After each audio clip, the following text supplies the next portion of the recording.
Hi guys and welcome back to the channel Deepak Yadav Education. Welcome to the Daily Hindu News and Editorial Analysis of 28th of March 2022. तो guys आज है तारीख 28 मार्च 2022 और है Monday. देखेंगे आज के द हिंदू कंप्लीट न्यूज़पेपर को।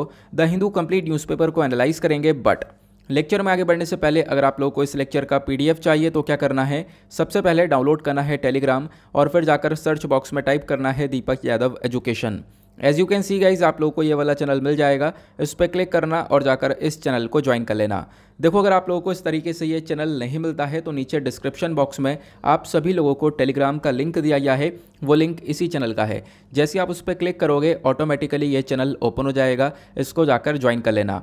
ज्वाइन करने से फ़ायदा क्या होगा, यहाँ पर आप लोगों को डेली बेसिस पर लेक्चर का पीडीएफ मिल जाता है, डेली करंट अफेयर के वीडियो का पीडीएफ मिल जाता है और डेली बहुत सारे डिजिटल नोट्स मिल जाते हैं। ये सारी चीज़ें मिलती हैं बिल्कुल फ्री में, तो जाकर इसको ज़रूर ज्वाइन करना। नाउ बढ़ते हैं आगे। आगे बढ़ने से पहले हमेशा की तरह हम लोग अपने लेक्चर को एक मैप के क्वेश्चन के साथ स्टार्ट करेंगे। तो आज आप सभी लोगों को मैप में जाकर देखना है लोनार लेक को, अच्छे से मैप में देखना। देन उसके बाद आकर नीचे कमेंट सेक्शन में टाइप करना, जिससे कि आप लोग इसको लंबे समय तक याद रख पाओगे। अब से यहाँ पर कुछ ऐसी प्लेसेस के बारे में मैं रोज़ाना डिस्कशन किया करूँगा जो कि चर्चा में है। जैसे लोनार लेक यहाँ पर जनवरी के मंथ में चर्चा में था, तो 2022 में कुछ ऐसी प्लेसेस हैं जो लगातार न्यूज़ में रही हैं, उनके बारे में हम लोग यहाँ पर बात करेंगे। और आज उसमें से एक प्लेस यहाँ पर लोनार लेक है, जिसको आज आपको मैप में अच्छे से देखना है।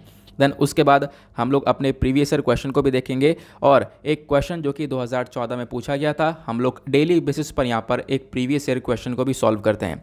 क्वेश्चन के अंदर पूछा गया जो ये ब्रिक्स ग्रुप है, ब्रिक्स के बारे में आपको पता होगा, यहाँ पर 5 कंट्रीज़ का ये ग्रुप कहलाता है ब्रिक्स। तो इस ब्रिक्स के रेफरेंस में 2 स्टेटमेंट्स इस क्वेश्चन के अंदर दिए गए हैं और पूछा गया इस स्टेटमेंट्स में से कौन सा स्टेटमेंट सही है। तो पहला स्टेटमेंट बोलता है कि जो ब्रिक्स का पहला समिट हुआ था वो हुआ था रियो डे जेनेरियो में 2009 के अंदर। और दूसरा स्टेटमेंट बोलता है कि साउथ अफ्रीका एक आखिरी कंट्री है जिसने ब्रिक्स ग्रुप को ज्वाइन किया था। तो इसमें से कौन सा स्टेटमेंट सही है आपको बताना है। ऑप्शन है यहाँ पर, ऑप्शन ए बोलता है 1 only, option B 2 only, option C दोनों ही सही हैं, या फिर ऑप्शन डी दोनों में से कोई भी सही नहीं है।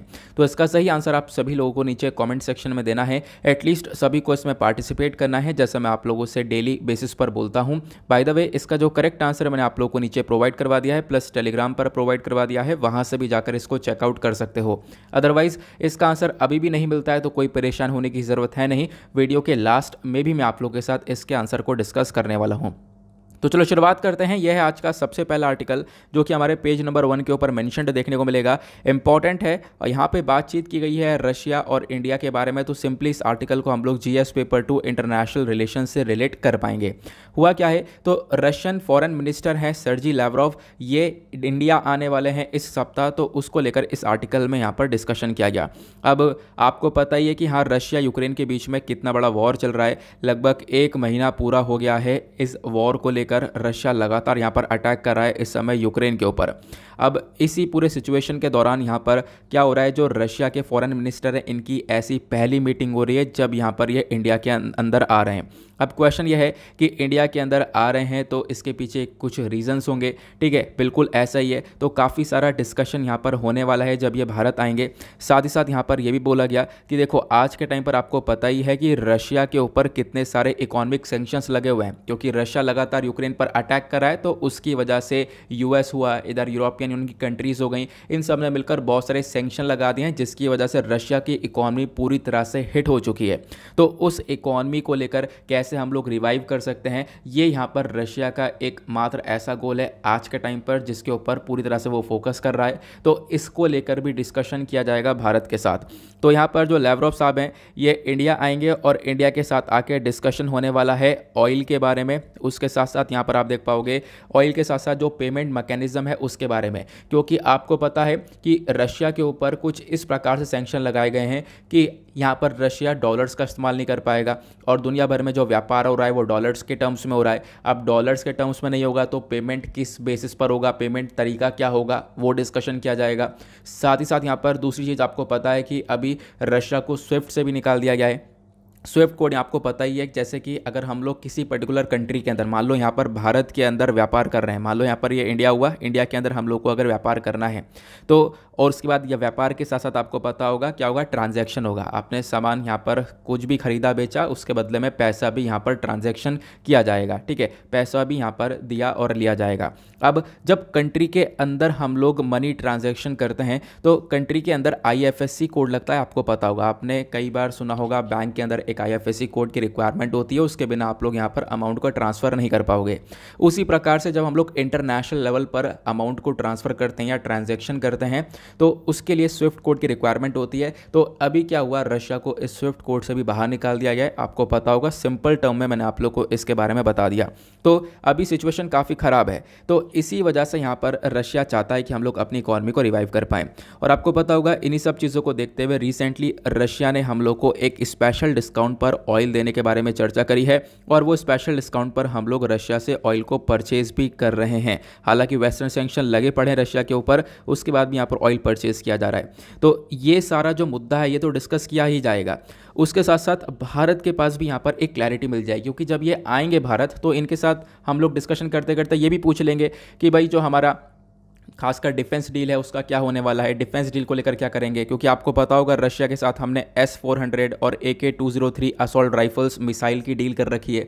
उसका क्या होगा, कैसे हम लोग आगे उसको बढ़ा पाएंगे, कैसे हम लोग उन सारे जो इक्विपमेंट्स है उसको भारत लेके आ पाएंगे, प्लस जो व्यापार है वो रूपी रूबल में होगा या किस प्रकार से होगा, क्योंकि यहाँ पर अभी तो डॉलर का यूज़ कर नहीं पाएगा रशिया, तो इसकी वजह से रूपी या फिर मतलब कि इंडियन करेंसी या फिर रशियन करेंसी के अंदर व्यापार होगा। तो वो सारी बातें आज के टाइम पर करी जाएंगी। आई होप आपको इस आर्टिकल की एक एक बात बहुत अच्छे से समझ में आ चुकी है। पूरा आर्टिकल का हमने पोस्टमार्टम कर लिया है। आगे चलते हैं अगले आर्टिकल पर। ना यहाँ पर आता है एक छोटा सा आर्टिकल, इंपॉर्टेंट है। इस आर्टिकल को हम लोग GS पेपर 2 से रिलेट कर सकते हैं, GS पेपर 3 से रिलेट कर सकते हैं।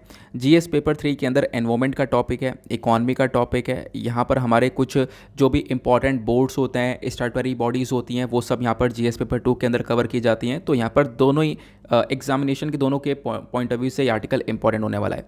यहाँ पर बात की गई है किस चीज़ को लेकर, रबर के बारे में, ठीक है। अभी क्या है, जो नॉर्थ ईस्टर्न वाला इलाका है आपको देखने को मिलेगा, जब आप लोग इंडिया का मैप देखोगे तो वहाँ पर जो नॉर्थ ईस्टर्न स्टेट्स हैं, खासकर जैसे कि अगर मैं बात करूँ तो इस साइड वाला जो ये हिस्सा है, जो नॉर्थ ईस्टर्न स्टेट्स आपको यहाँ पर देखने को मिलेंगे, यहाँ पर रबर के प्लांटेशन के ऊपर फोकस किया जा रहा है। एक प्लान किया गया रबर बोर्ड के थ्रू। रबर बोर्ड क्या है, जो कि यहाँ पर इस पूरे के पूरे रबर वाली इंडस्ट्री को देखता है। रबर कैसे बन रही है, तो रबर यहाँ पर प्लांट से निकल कर आ रही है, उसके लिए यहाँ पर प्लांटेशन किया जाता है।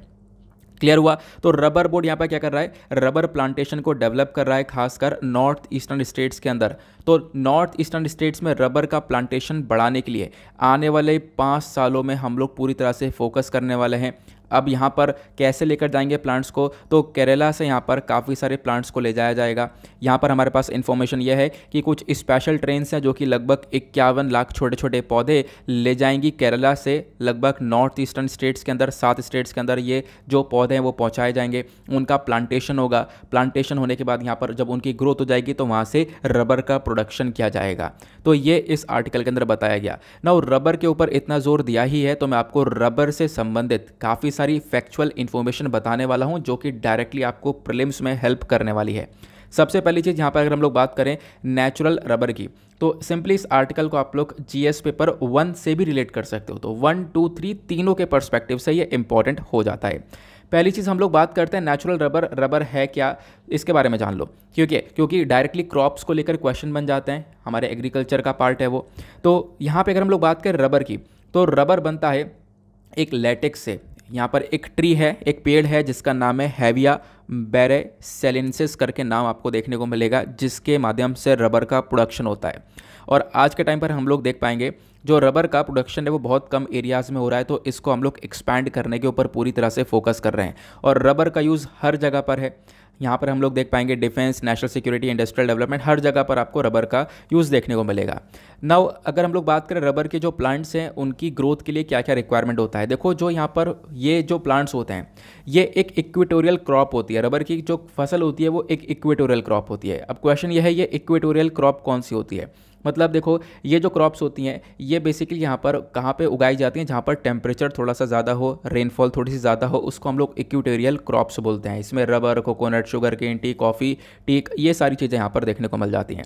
टेम्परेचर के बारे में अगर हम लोग बात करें तो 25 डिग्री सेल्सियस से थोड़ा सा ऊपर चाहिए, वो कंडीशन हमारे लिए बेहतर रहेगी रबर के प्रोडक्शन के लिए। रेनफॉल भी यहाँ पर 200 सेंटीमीटर से ज़्यादा की चाहिए, ऐसा यहाँ पर बताया गया। सॉइल की बात करें तो यहाँ पर एलुवियल सॉइल के अंदर इसका प्रोडक्शन काफ़ी बेहतर होगा। ये यहाँ पर आप देख पाओगे। चीप और adequate supply of skilled labour की ज़रूरत हमें रहने वाली है इसके प्लांटेशन के लिए। अगर हम लोग बात करें इंडिया के सिनेरियो के अंदर रबर कैसे कैसे ग्रो हुआ है, तो सबसे पहले ब्रिटिशर्स ने पहला रबर का प्लांट लगाया था इंडिया के अंदर 1902 के अंदर। तो रबर प्लांटेशन पहली बार ब्रिटिशर्स ने किया था इंडिया में। कहाँ पर? केरला के पास, जो यहाँ पर केरला में आपको पेरियार नदी देखने को मिलेगी उसके बैंक्स पर, ठीक है।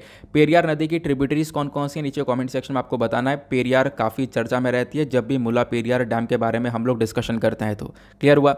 उसके साथ साथ अगर हम लोग बात करें 2017-18 के अकॉर्डिंग तो इंडिया जो है छठा लार्जेस्ट प्रोड्यूसर रहा है रबर का, ये आप लोग ध्यान रखना है। उसके बाद यहाँ पर टॉप रबर प्रोड्यूसिंग स्टेट्स के बारे में बात करें तो केरला, तमिलनाडु, कर्नाटका आपको देखने को मिलेगा। काफ़ी सारा रबर का प्रोडक्शन इन स्टेट्स के थ्रू होता है। सरकारी इनिशिएटिव्स के बारे में बात करें, मतलब सरकार क्या कर रही है रबर के प्रोडक्शन के लिए, तो रबर प्लांटेशन डेवलपमेंट स्कीम चलाई जा रही है। उसके बाद रबर ग्रुप प्लांटिंग स्कीम्स हैं, ये कुछ आप चीज़ें देख पाओगे जो कि सरकार के थ्रू करवाई जा रही हैं। प्लस एफडीआई के बारे में बात करें, फॉरेन डायरेक्ट इन्वेस्टमेंट, मतलब कि रबर के सेक्टर में कितना बाहर से इन्वेस्टमेंट आ रहा है, तो इसके अंदर आप देख पाओगे जो इन्वेस्टमेंट है rubber, coffee, T, cardamom, palm oil, तो इसके अंदर आपको देख पाओगे 100% एफडीआई को अलाउ किया गया है। तो यहाँ पर काफ़ी सारा एफडीआई भी आता है। प्लस हम लोग बात करें दुनिया भर में कौन कौन सबसे बड़े प्रोड्यूसर है रबर के, तो यहाँ पर Thailand, Indonesia, Malaysia, Vietnam, China, India, ये देखने को मिल जाते हैं। प्लस कंज्यूमर कौन कौन है, तो मतलब कौन सबसे ज़्यादा खरीदता है, तो इसमें China, India, USA, Japan, Thailand, Indonesia, Malaysia, ये कंट्रीज़ देखने को मिल जाती हैं। आई होप आपको ये क्लियर हुआ। उसके बाद अभी हमने इस आर्टिकल के अंदर चर्चा करी थी रबर बोर्ड के बारे में, ठीक है। अब रबर बोर्ड को बनाया गया है एक एक्ट के माध्यम से, वो एक्ट का नाम है रबर एक्ट 1947। अब जो यहाँ पर रबर बोर्ड है ये एक स्टैट्यूटरी बॉडी है। स्टैट्यूटरी बॉडी मतलब जो यहाँ पर एक एक्ट के माध्यम से बनकर आई है, ठीक है। तो इसको हमारी सरकार ने बनाया इस एक्ट के माध्यम से, जो कि हमारी पूरी की पूरी रबर इंडस्ट्री के डेवलपमेंट को देखने के लिए काम करती है। इस पूरे यहाँ पर आप कह सकते हो रबर बोर्ड का हेडक्वार्टर आपको केरला कोट्टयम के अंदर देखने को मिल जाता है। इसका मेजर काम यही है कि ऑब्वियस सी बात है कि रबर इंडस्ट्री को डेवलप किया जाए, प्लस रबर इंडस्ट्री के अंदर साइंटिफिक, टेक्नोलॉजी, इकोनॉमिक रिसर्च के ऊपर काम किया जाए, प्लस स्टूडेंट्स को ट्रेन किया जाए ताकि जो रबर का प्लांटेशन है, कल्टीवेशन है, उसको हम लोग प्रॉपरली इंप्रूव कर सकें। मार्केटिंग ऑफ रबर के ऊपर ध्यान दिया जाए, ठीक है। तो ये सारी चीज़ों के ऊपर ध्यान दिया जाता है और ज़्यादा कुछ मतलब बेसिक सी बातें हैं। इतना ही हम लोग खुद अपना माइंड लगाएंगे तो हम लोगों को ही समझ में आ जाता है। फिर लास्ट वाले 2 पॉइंट इंपॉर्टेंट है, इसको भी आपको ध्यान रखना है। लास्ट वाले 2 पॉइंट मैं आपके साथ डेफिनेटली डिस्कस करूंगा।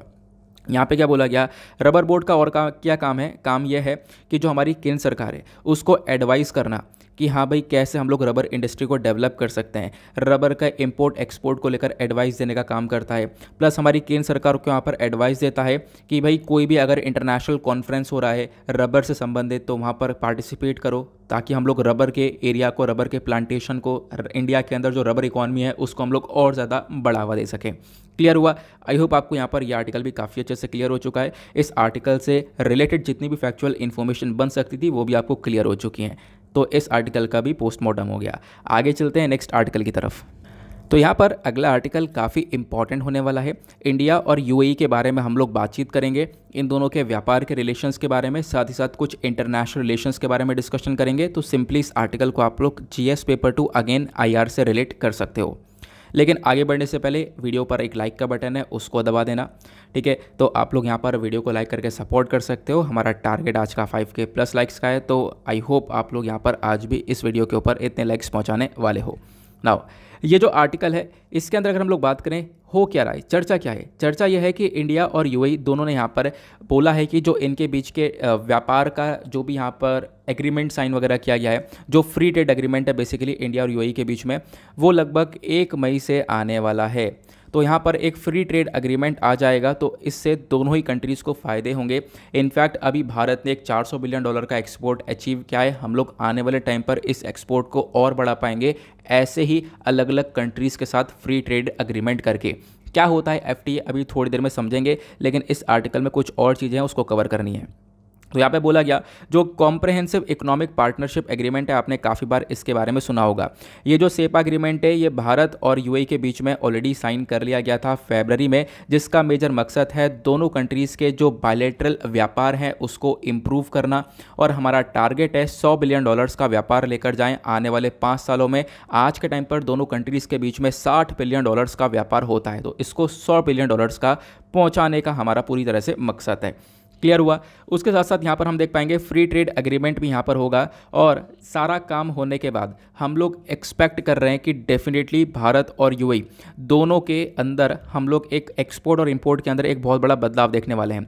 होगा क्या, भारत से जो भी सामान यूएई में जाता है जैसे jewellery, textile, agriculture, fish products हो गए, लेदर, फुटवेयर, स्पोर्ट गार्ड्स हो गए, यहाँ पर फार्मास्यूटिकल कुछ चीज़ें हो गई, मेडिकल डिवाइसेस हो गए, तो ये सारी चीज़ें यहाँ से भारत से जाती है यूएई में। तो क्या होगा, उसके ऊपर जो भी ड्यूटीज़ वगैरह लगाई जाती हैं वो सब ड्यूटीज़ नहीं लगेंगी और वो फ्रीली सामान जाएगा। इससे एक्सपोर्ट को और बढ़ावा मिलेगा। एक्सपोर्ट वहाँ पे होगा, हमारी कंट्री की जो इनकम है उसके अंदर एक बहुत बड़ा जनरेशन देखने को मिलेगा। तो कुछ इस प्रकार से चीज़ें होने वाली हैं। क्लियर हुआ। बाकी मैंने आप लोगों को बता दिया कि हाँ आज के टाइम पर व्यापार कितना है और इसको कितना पहुंचाने के बारे में चर्चा की जा रही है, लेकिन अभी भी इसमें काफ़ी सारी चीज़ें हैं डिस्कस करने लायक। कुछ फैक्चुअल इन्फॉर्मेशन है उसको हम कवर करेंगे, ठीक है। तो अभी देखो हुआ क्या था, हाल ही में भी यहाँ पर इंडिया और यूएई के बीच में एक वर्चुअल समिट हुआ था, वीडियो कॉन्फ्रेंस के माध्यम से बातचीत हुई थी, जहाँ पे काफ़ी सारा डिस्कशन हुआ। दोनों कंट्रीज़ ने मिलकर बोला कि हम लोग अपने इन्वेस्टमेंट के ऊपर फोकस करेंगे, डिफेंस और सिक्योरिटी टाइज को लेकर चर्चा करी है। उसके साथ साथ दोनों कंट्रीज़ ने मिलकर बोला है कि हम लोग क्लाइमेट एक्शन के ऊपर फोकस करेंगे। जो आज के टाइम पर क्लाइमेट चेंज हो रहा है, लगातार गर्मी बढ़ रही है, ग्लोबल वार्मिंग देखने को मिल रही है, तो उसको सॉल्व करने के लिए दोनों कंट्रीज़ मिलकर स्पेशल फोकस देने वाली हैं, खासकर ग्रीन हाइड्रोजन के ऊपर। प्लस टेक्नोलॉजीज़ के अंदर डेवलपमेंट करेंगे दोनों कंट्रीज़। एजुकेशन के अंदर एक कोऑपरेशन देखने को मिलेगा। सबसे बड़ी बात तो यह है कि भारत ने अग्री कर लिया है, हम लोग यहाँ पर एक IIT, Indian institute of technology को ओपन करेंगे यूएई के अंदर। तो अपने आप में यहाँ पर एक काफ़ी बड़ा अचीवमेंट होने वाला है। आईआईटी को हम लोग एक इंटरनेशनल लेवल पर लेकर जा रहे हैं। उसके साथ साथ हेल्थ कोऑपरेशन में बात करें तो यहाँ पर ऑब्वियस ही बात है, भारत बहुत सारी वैक्सीन्स और ये सारी चीज़ें आप लोग देख पाओगे। फार्मास्यूटिकल्स के मामले में तो भारत है ही बहुत आगे, तो ये सारी चीज़ें भी हम लोग एक्सपोर्ट करेंगे यूएई को। तो इस पर्सपेक्टिव से भी रिलेशन इंपॉर्टेंट होते हुए चले जाएंगे। प्लस उसके बाद यहाँ पर कुछ और चीज़ें हैं, स्किल्स कोऑपरेशन देखने को मिलेगा। बहुत सिंपल सी बातें हैं, पता है, ये हम लोग ऑलरेडी पहले डिस्कस कर चुके हैं, इसी वजह से इसके ऊपर मैंने थोड़ा जोर नहीं दिया है, ठीक है। हालांकि यहाँ पर बता दिया आपको जितनी इन्फॉर्मेशन इनफ है उसको लेकर, बट यहाँ पर ज़्यादा जोर नहीं दिया है। बाकी अगर हम लोग बात करें तो दोनों कंट्रीज़ के बीच में मैंने आपको बताया सेपा एग्रीमेंट हुआ है। सेपा एग्रीमेंट आपको पता चल चुका है, सेपा एग्रीमेंट भी एक प्रकार का फ्री ट्रेड एग्रीमेंट है। फ्री ट्रेड एग्रीमेंट के अंदर क्या होता है, दो देश हैं, जैसे कि यहाँ पर भारत हुआ, इधर यहाँ पर यूएई हुआ, दोनों यहाँ पर आपस में इंपोर्ट एक्सपोर्ट कर रहे हैं। अब इंपोर्ट एक्सपोर्ट करते वक्त जो भी countries extra duties, charges, tariff, quota, ठीक है, ग्रांट्स जो भी यहाँ पर लगाती हैं एक दूसरे के ऊपर, तो वो चीज़ें को ऊपर छूट मिल जाएगी, वो चीज़ें नहीं लगाई जाएंगी। तो यहाँ पर एक तरीके से जो भी एक्स्ट्रा जो पैसा देना पड़ रहा था वो नहीं देना पड़ेगा और आराम से यहाँ पर इंपोर्ट एक्सपोर्ट होगा। और अगर ये फ्री ट्रेड एग्रीमेंट होता है किसी कंट्री के बीच में तो ये चीज़ जो इंपोर्ट एक्सपोर्ट है उसको और ज़्यादा बढ़ावा मिल जाता है। क्लियर हुआ। तो अभी यहाँ पर फ्री ट्रेड एग्रीमेंट के ही यहाँ पर अलग अलग प्रकार देखने को मिल जाएंगे। कॉम्प्रहेंसिव इकोनॉमिक पार्टनरशिप एग्रीमेंट होता है, ठीक है, फिर सेका होता है। तो भारत ने क्या सेपा किसी के साथ साइन कर रखा है? बिल्कुल, देखो भारत ने यूएई के साथ साइन किया, यूएई के साथ साथ साउथ कोरिया और जापान के साथ भी हम लोगों ने ये वाला एग्रीमेंट साइन कर रखा है।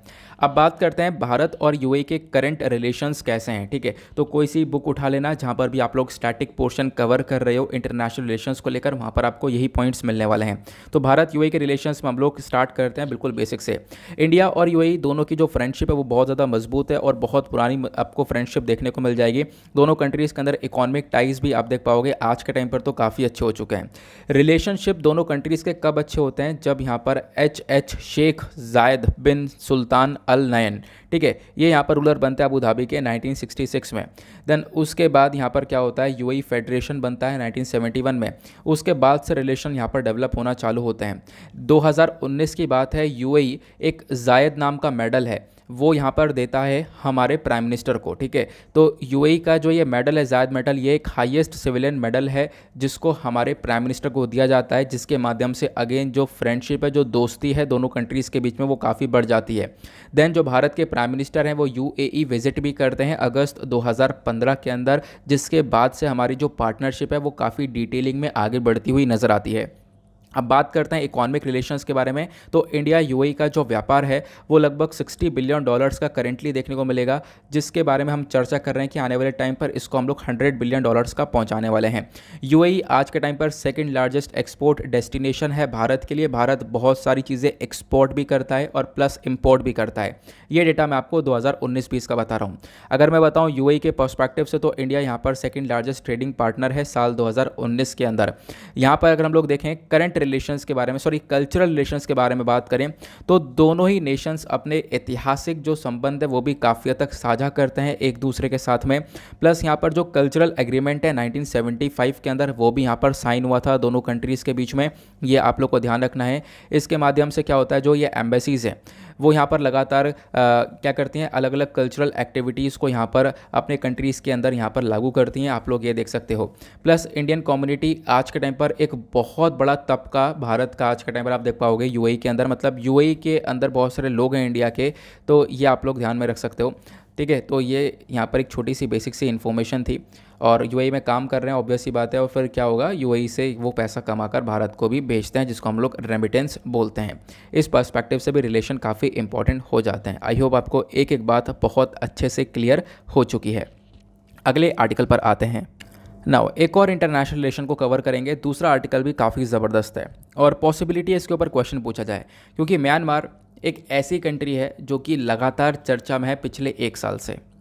तो यहाँ पे अगर हम लोग बात करें, हुआ क्या है, हुआ यह है म्यांमार के जो फॉरेन मिनिस्टर है ये अटेंड करने वाले हैं बिम्स्टेक की मीटिंग को। ये एक न्यूज़ निकल कर आ रही है। अब बिम्स्टेक की मीटिंग को अटेंड करेंगे, ये एक अपने आप में बहुत बड़ी बात है।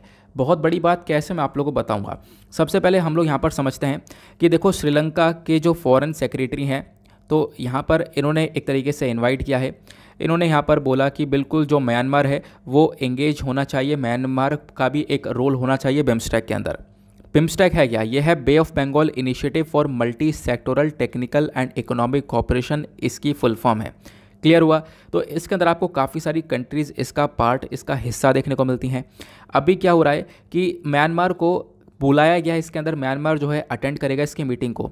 तो मतलब इसकी मीटिंग होने वाली है, बिल्कुल इसकी मीटिंग होने वाली है इसी सप्ताह। तो इसी सप्ताह मीटिंग होगी और भारत भी इस मीटिंग को अटेंड करेगा। ये पहली बार होने वाला है कि हमारे जो प्राइम मिनिस्टर है नरेंद्र मोदी, ये यहाँ पर इस इवेंट को ज्वाइन करेंगे वर्चुअली, मतलब वीडियो कॉन्फ्रेंस के माध्यम से ज्वाइन करने वाले हैं। और यहाँ पर काफ़ी कुछ डिस्कशन किया जाएगा। हमारे external affair minister S Jaishankar साहब यहाँ पर इस मीटिंग के अंदर जाने वाले हैं।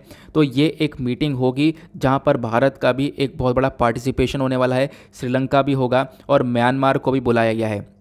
अब यहाँ पर क्वेश्चन उठेगा कि म्यांमार क्यों आ रहा है, क्योंकि देखो म्यांमार के बारे में इतनी ज़्यादा आज के टाइम पर चर्चा क्यों हो रही है, क्योंकि म्यांमार में मिलिट्री कू आ चुका है। कब, पिछले साल फरवरी के मंथ में। ठीक है, ये आपको ध्यान रखना है। मिलिट्री कू का मतलब क्या होता है, मिलिट्री कू का मतलब होता है तख्ता पलट, यानी कि जो म्यांमार की मिलिट्री है उन्होंने यहाँ पर पूरी तरह से कब्जा लिया है आज के टाइम पर पूरे म्यांमार को। और कब्जाने का मतलब यह है कि पहले म्यांमार में डेमोक्रेसी हुआ करती थी, वहाँ पर एक पॉलिटिकल पार्टी हुआ करती थी जो कि अच्छे से रूल कर रही थी, लोग वोट देकर पॉलिटिकल पार्टी को बैठा रहे थे। उस पॉलिटिकल पार्टी की लीडर ऑन्ग सान सू की हुआ करती थी, वो लीड कर रही थी पूरी तरह से म्यांमार को। तो प्रॉपर यहाँ पर चल रहा था म्यांमार। बट होता क्या है, एक टाइम पर 1 फरवरी को यहाँ पर मिलिट्री को यानी तख्ता पलट होता है और वो डेमोक्रेसी वगैरह पूरी तरह से ख़त्म हो जाती है, मिलिट्री रूल लग जाता है। मिलिट्री पूरी तरह से यहाँ पर आज के टाइम पर रूल कर रही है, यहाँ पर आप लोग देख पाओगे। तो मिलिट्री जो रूल कर रही है आज के टाइम पर, उस मिलिट्री के जनरल ये आपको देखने को मिलेंगे, इनका नाम है मिन ऑंग लैंग। ठीक है, ये आप लोग ध्यान रख सकते हो। तो इसी वजह से यहाँ पर दुनिया भर के सैंक्शन म्यांमार के ऊपर लग चुके हैं और म्यांमार के ऊपर यहाँ पर बोला गया कि देखो, म्यांमार के ऊपर फोकस बार बार ये किया जा रहा है कि म्यांमार अपने जो कंट्री के अंदर सिचुएशन उसको सुधार ले, डेमोक्रेसी वापस से लेकर आए, पॉलिटिकल पार्टीज़ को वापस से बैठाया जाए ताकि वहाँ पर सिचुएशन वापस से सुधरे। क्योंकि जो वहाँ के लोग हैं, लोग वहाँ पर प्रोटेस्ट कर रहे हैं, लोग सड़कों पर निकले हुए हैं, काफ़ी सारे लोगों की जान जा चुकी है, उनके मिलिट्री ने खुद यहाँ पर उनके लोगों को मार दिया है उस प्रोटेस्ट में। ठीक है, तो लोग प्रोटेस्ट यही कर रहे हैं कि हम लोग को अपनी डेमोक्रेसी चाहिए, हम लोग को कोई भी ऐसा मिलिट्री रूल चाहिए नहीं। तो ये चीज़ें आपको क्लियर होनी चाहिए। ठीक है, आई होप आपको क्लियर हो चुका है। तो इसकी वजह से दुनिया भर के साइड से क्रिटिसिज्म देखने को मिलता है, भाई म्यांमार अपने कंट्री पर चीज़ों को सही करो। ठीक है, तो अब क्या है, भारत में यहाँ पर पूरी तरह से फोकस कर रहा है कि भाई म्यांमार में सिचुएशन सही हो जाए। तो अभी यहाँ पर इस म्यांमार को किसी भी ग्रुप के अंदर नहीं बुलाया जा रहा था, किसी भी मीटिंग के अंदर नहीं बुलाया जा रहा था, लेकिन अब आप देख पाओगे म्यांमार के जो फॉरेन मिनिस्टर हैं ये अटेंड करने वाले हैं बिम्स्टेक मीटिंग को जल्दी। अब बिम्स्टेक मीटिंग यहाँ पर आप देख पाओगे मीटिंग जो अटेंड करेंगे इसके अंदर यहाँ पर इंडिया भी रहने वाला है, प्लस यहाँ पर जो ये जनता रन स्टेट एडमिनिस्ट्रेटिव काउंसिल मतलब म्यांमार है ये रहने वाला है। प्लस उसके बाद यहाँ पर हम लोग देखेंगे कि किस प्रकार से म्यांमार के अंदर सिचुएशन सही हो सकती है, इसको लेकर भी बातचीत की जाएगी। और साथ साथ यहाँ पर श्रीलंका के जो भी यहाँ पर मिनिस्टर हैं इनका कहना यह है कि बिल्कुल हमें म्यांमार को एक तरीके से इन्वाइट करना चाहिए और म्यांमार को यहाँ पर एक तरीके से एक चांस देना चाहिए, और जब आएगा म्यांमार हमारे साथ डिस्कशन होगा, एंगेज होगा, उसके बाद ही यहाँ पर डिस्कशन होने के बाद ही वहाँ पर सिचुएशन सही हो सकती है। ये भी आप लोग ध्यान रखो, ठीक है। तो ये क्लियर हो जाना चाहिए। आई होप आपको एक एक बात यहाँ पर अच्छे से समझ में आ चुकी है। नाउ मैं पहले आपको बिम्स्टेक थोड़ा सा बता देता हूँ, बिम्स्टेक है क्या, अदरवाइज़ नहीं तो कन्फ्यूजन क्रिएट होता रहेगा। ये आप लोग देख पाओगे। बिम्स्टेक के बारे में जब हम बात करते हैं, फुल फॉर्म मैं आपको बता ही चुका हूँ, bay of Bengal initiative for multi sectoral technical economic cooperation. इसके अंदर आपको ये सारे मेंबर्स देखने को मिल जाते हैं। म्यांमार भी यहाँ पर इसका मेंबर है। और मेंबर की जब हम लोग बात करते हैं तो इधर भारत हुआ, इधर नेपाल, भूटान, म्यांमार, बांग्लादेश, थाईलैंड, श्रीलंका, ये सारे यहाँ पर बिम्स्टेक के हिस्सा हैं, ठीक है। जो पहला समिट हुआ था बिम्स्टेक का वो थाईलैंड के अंदर हुआ था। इसके ऊपर क्यों जोर दे रहा हूँ, क्योंकि क्वेश्चन बन जाता है। अभी आपने क्वेश्चन देखा था ना, कौन सा वाला जो मैंने स्टार्टिंग में पूछा है, किसको लेकर, ब्रिक्स को लेकर, कि ब्रिक्स का पहला समिट रियो डी जेनेरियो में हुआ था या कहाँ हुआ था। अगर आप लोगों को पता है तो यहाँ पर उस क्वेश्चन को डेफिनेटली आप सॉल्व कर सकते हो। यहाँ पे फिलहाल क्या है, पहला समिट इसका थाईलैंड में हुआ था। बाकी अगर हम लोग बात करें, बिम्स्टेक को फाउंड किया गया था 1997 में बैंकॉक डिक्लेरेशन के थ्रू। इसका इंपॉर्टेंस काफ़ी ज़्यादा है। यहाँ पर आप देख पाओगे दुनिया भर की इंपॉर्टेंट कंट्रीज़ है जो कि इसका हिस्सा है और काफ़ी बड़ी पॉपुलेशन का कॉन्ट्रीब्यूशन मिलता है, प्लस जीडीपी के अंदर भी ये कंट्रीज़ कंट्रीब्यूट करती हैं। इन कंट्रीज़ का मेजर फोकस है व्यापार, टेक्नोलॉजी, एनर्जी, ट्रांसपोर्ट और टूरिज्म के ऊपर फोकस किया जाए। क्लियर हुआ, बिम्स्टेक के बारे में आपने समझ लिया है। अभी फिलहाल यहाँ पर म्यांमार और भारत, इनके बारे में भी हमने काफ़ी बार चर्चा करी है, तो मैं आपको भारत और म्यांमार के रिलेशंस के बारे में भी बता रहा हूँ। नीचे आपको दिख रहा होगा, आप लोग चाहो तो नोट डाउन कर सकते हो, इंपॉर्टेंट है, ठीक है। काफ़ी चर्चा में म्यांमार। अगर हम लोग इन दोनों के रिलेशंस के बेसिक से स्टार्ट करते हैं, बैकग्राउंड से, जो दोनों कंट्रीज़ के रिलेशनशिप हैं वो एक ट्रीटी के साथ स्टार्ट होते हैं, ट्रीटी ऑफ फ्रेंडशिप से। ट्रीटी ऑफ फ्रेंडशिप साइन होती है 1951 में। उसके बाद से रिलेशनशिप यहाँ पर बढ़ते हुए चालू होते हैं। और ये जो रिलेशनशिप है ये एस्टेब्लिश किए जाते हैं हमारे उस टाइम के प्राइम मिनिस्टर राजीव गांधी जी के थ्रू। राजीव गांधी जी की एक विजिट होती है 1987 में म्यांमार के अंदर। उसके बाद रिलेशंस हमारे डेवलप होते हैं। अब रिलेशंस के बारे में बात करें तो इंडिया और म्यांमार, ट्रेडिशनली यहाँ पर काफ़ी सारी चीज़ें आपको कॉमन देखने को मिलेंगी। यहाँ पर कल्चरल, हिस्टोरिकल, रिलीजियस टाइज बहुत ज़्यादा तगड़े आपको देखने को मिल जाते हैं, ये हम लोग कह सकते हैं। म्यांमार एक बहुत बड़ा बाउंड्री शेयर करता है भारत के साथ, ये आपको पता है, प्लस एक बहुत बड़ा मैरीटाइम बाउंड्री यहाँ पर शेयर करता है। तो बहुत बड़ी बाउंड्री भारत के साथ लगती है म्यांमार की। लोकेशन यहाँ पे हम लोगों ने देख ली है, चलो कोई बात नहीं, एक बार मैं फिर से लोकेशन आपको दिखा देता हूँ। यहाँ पर आप लोग देख पाओगे तो ये हमारे नॉर्थ ईस्टर्न स्टेट्स हुए, इधर आपको म्यांमार देखने को मिलेगा। तो म्यांमार एक बहुत लंबी चौड़ी बाउंड्री हमारे साथ शेयर करता है, जैसा आप लोग देख पा रहे होंगे, ठीक है। क्लियर हुआ, ये यहाँ पर बताया गया। देन उसके बाद यहाँ पर ये बताया गया, देखो पूरे जो हमारा एशियन वाला रीजन है, साउथ एशियन कंट्री में अगर हम लोग बात करें, म्यांमार इकलौती कंट्री है जो कि भारत के साथ ऐसे इतना लंबा बॉर्डर को शेयर करती है, इकलौती कंट्री जो कि भारत के साथ बॉर्डर को शेयर करती है। प्लस उसके बाद म्यांमार भारत के लिए भी काफ़ी ज़्यादा इंपॉर्टेंट है लोकेशन वाइज, ये आप लोग को ध्यान रखना है। और आज के टाइम पर खासकर हम लोग इतना ज़्यादा क्यों ध्यान दे रहे हैं, क्योंकि यहाँ पर चाइना का जो इन्फ्लुएंस है वो लगातार बढ़ रहा है।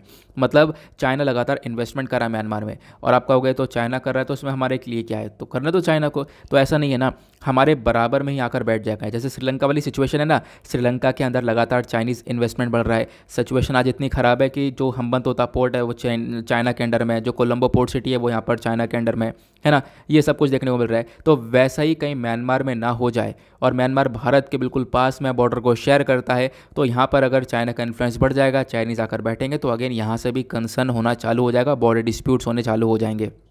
क्लियर हुआ, तो इसकी वजह से हमारा मेजर फोकस ये भी रहता है म्यांमार के ऊपर। तो म्यांमार लोकेशन वाइज भारत के लिए इंपॉर्टेंट है, और चाइना के साथ हमारा कंपटीशन चल ही रहा है इस कंट्री को लेकर। चाइना लगातार काफ़ी सारा इन्वेस्टमेंट कर रहा है, बहुत सारी चीज़ें यहाँ पर इन्वेस्ट कर चुका है। इनफैक्ट यहाँ पर एक पोर्ट बना चुका है चाइना म्यांमार के अंदर। तो क्या भारत ने कुछ नहीं किया, तो भारत ने उसका रिस्पॉन्स में काम किया है। अगर चाइना ने यहाँ पर म्यांमार में कायुक्पियो पोर्ट बनाया है, तो भारत ने यहाँ पर सितवे पोर्ट बना दिया है। भारत ने चाइना को टैकल करने के लिए एक और पोर्ट हम लोगों ने बना दिया है, ठीक है। तो आपको ध्यान रखना है।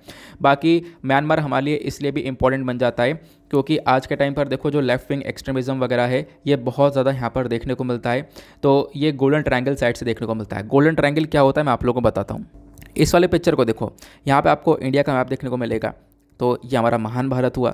उसके बाद यहाँ पर आपको ये गोल्डन ट्रायंगल नजर आएगा। गोल्डन ट्रायंगल के अंदर आपको म्यांमार, थाईलैंड, लाओस, वियतनाम, ये 4 कंट्रीज़ देखने को मिलती हैं। इन चारों कंट्रीज़ के अंदर ड्रग्स वगैरह का बहुत ज़्यादा प्रोडक्शन होता है और फिर यहाँ पर उसकी वजह से इंडिया के अंदर भी सप्लाई होती है इलीगल तरीके से।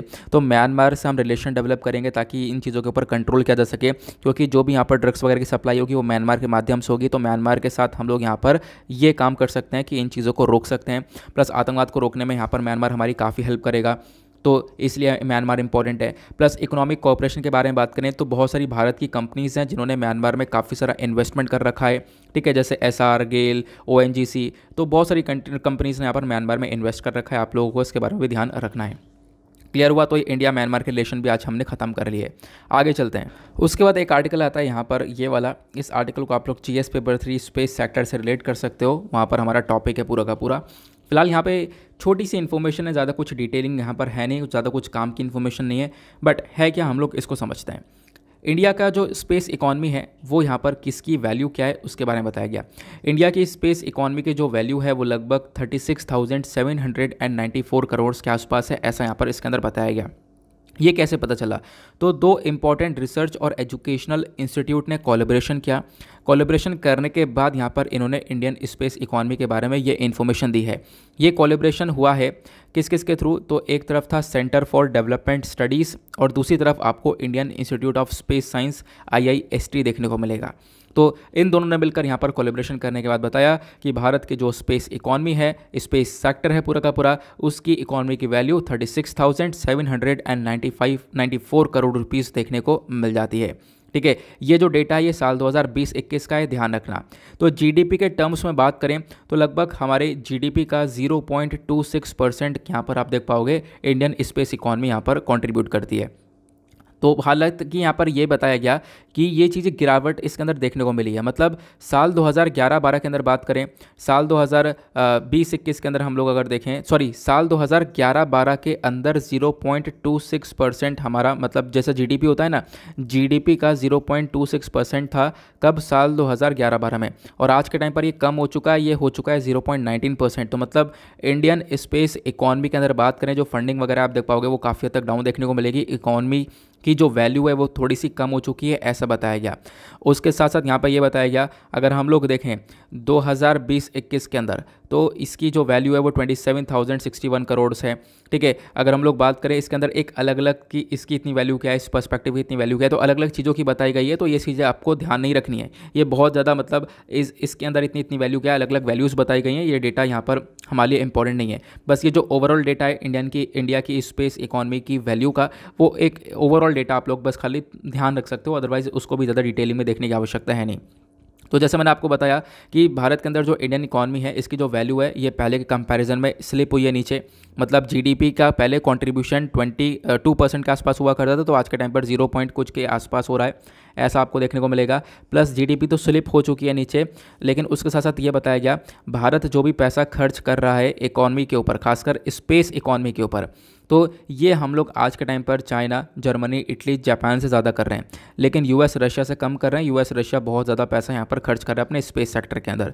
ये एक छोटी सी इन्फॉर्मेशन थी, बस इतना ही है। यहाँ पर और कुछ भी डिटेलिंग में मत देखना, ठीक है, ये आप लोग ध्यान में रख सकते हो। बाकी आपको पता होगा एक अभी रिसेंटली मिलिट्री सैटेलाइट के बारे में चर्चा की गई है, जीसैट के बारे में, तो उसके बारे में मैं आपके साथ डिस्कस करूँगा। हाँ, एक छोटी सी इन्फॉर्मेशन और है, आपको पता होगा कि आज का जो डेली करंट अफेयर का वीडियो है वो मैं अपलोड नहीं कर पाया हूँ, तो क्योंकि यहाँ पर कुछ इश्यूज़ हो गए थे लैपटॉप के अंदर, यार काफ़ी परेशान करता लैपटॉप।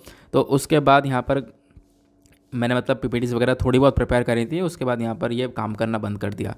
तो फिर उसके बाद मैं उस वीडियो को रिकॉर्ड नहीं कर पाया। फिर सुबह मैंने मॉर्निंग में 4 बजे मैसेज डाल दिया था टेलीग्राम पर आप सभी लोगों को इन्फॉर्म करने के लिए।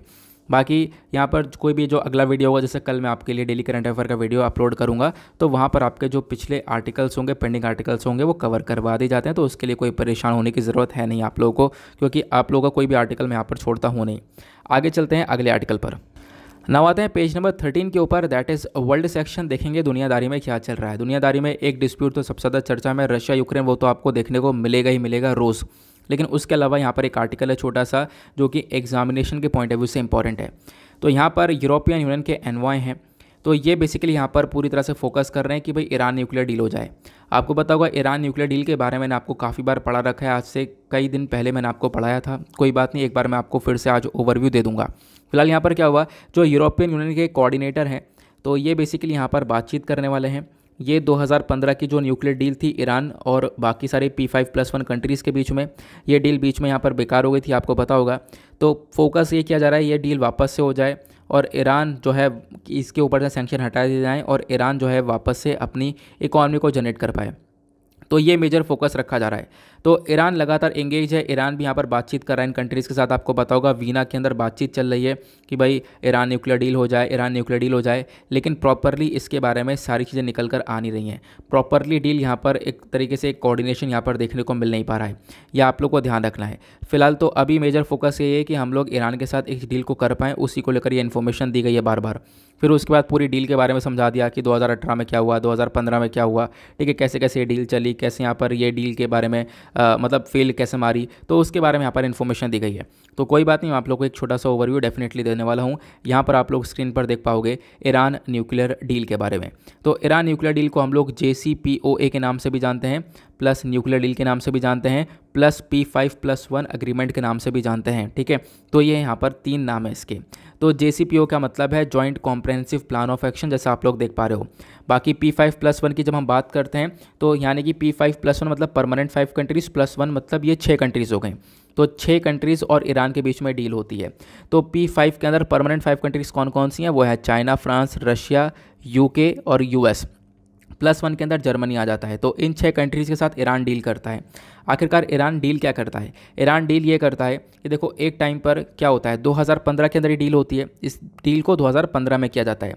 2015 में उस समय यहाँ पर बराक ओबामा साहब यहाँ पर US के प्रेसिडेंट हुआ करते थे और उस समय ईरान जो है न्यूक्लियर वेपन्स की तरफ काम कर रहा था और सीक्रेटली काम कर रहा था, तो किसी को पता नहीं था। तो US को यहाँ पर जैसे तैसे पता चल जाता है कि हाँ ईरान सीक्रेटली न्यूक्लियर वेपन्स के ऊपर काम कर रहा है। तो ये लोग यहाँ पर लगा देते हैं बहुत सारे सैंक्शन ईरान के ऊपर। और फिर उसके बाद क्या होता है, सैंक्शन लगाने के बाद जो ईरान है वो यहाँ पर सोचता है कि हमारी इकॉनमी हिट हो रही है, बातचीत करनी चाहिए। 2015 के अंदर वो बातचीत करने बैठता है अमेरिका के साथ। तो अमेरिका यहाँ पर बोलता है ठीक है, अब जैसा भी है यहाँ पर किया तो किया, अब क्या करेंगे, यहाँ पे हम लोग सैंक्शन को हटा सकते हैं, बट उसके बेसिस पर एक एग्रीमेंट होगा, जिस एग्रीमेंट को हम लोग यहाँ पर P5+1 या ईरान न्यूक्लियर डील के नाम से जानते हैं। अब यहाँ पर इस डील के अंदर ये बोला गया कि जो ईरान ये न्यूक्लियर की तरफ, न्यूक्लियर कैपेसिटी की तरफ आगे बढ़ रहा है, ठीक है, न्यूक्लियर वेपन्स को यहाँ पर बनाने की पूरी तरह से तैयारी कर रहा है, उसको रोक देगा। और बाकी यहाँ पर जो भी ईरान के न्यूक्लियर पावर प्लांट्स हैं वहाँ पर हमारी इंटरनेशनल एजेंसी जो है वो ध्यान रखेगी, उस पर निगरानी रखेगी। और साथ ही साथ यहाँ पर क्या होगा, जो यहाँ पर ईरान है वो उसको थोड़ा बहुत अलाउ किया जाएगा, थोड़ा बहुत आप यहाँ पर न्यूक्लियर एक्टिविटीज़ कर सकते हो इलेक्ट्रिसिटी वगैरह जनरेट करने के लिए, बट जो हाई लेवल की न्यूक्लियर एक्टिविटीज़ है वो आप नहीं कर सकते। ये सारी चीज़ें करने के बाद, ये सारी रिस्ट्रिक्शंस लगाने के बाद यहाँ पर एक डील हो जाती है। ईरान सोचता है यार कर ही लेते हैं, हमारी इकॉनमी बुरी तरह से हिट हो रही है, तो ये डील हो जाती है। अब ये डील हो तो गई, लेकिन क्या होता है 2015 के अंदर ये डील होती है, 2016-17 ऐसे टाइम निकल जाता है और फिर उसके बाद जो ये बराक ओबामा साहब हैं इनका समय होता है ख़त्म और डोनाल्ड ट्रंप बनते हैं यहाँ पर एक नए प्रेसिडेंट US के। अब डोनाल्ड ट्रंप जैसे ही प्रेसिडेंट बनते हैं, डोनाल्ड ट्रंप तुरंत ईरान को जो है यहाँ पर जो ये डील थी ईरान को लेकर, वो यहाँ पर डील को कर देते हैं ख़त्म। USA को यहाँ से निकाल लेते हैं बाहर, कहते हैं यहाँ पर ये डील कुछ नहीं है, डील बेकार है, इससे कोई फ़ायदा होगा नहीं, और लगा देते हैं ईरान के ऊपर वापस से सैंक्शन।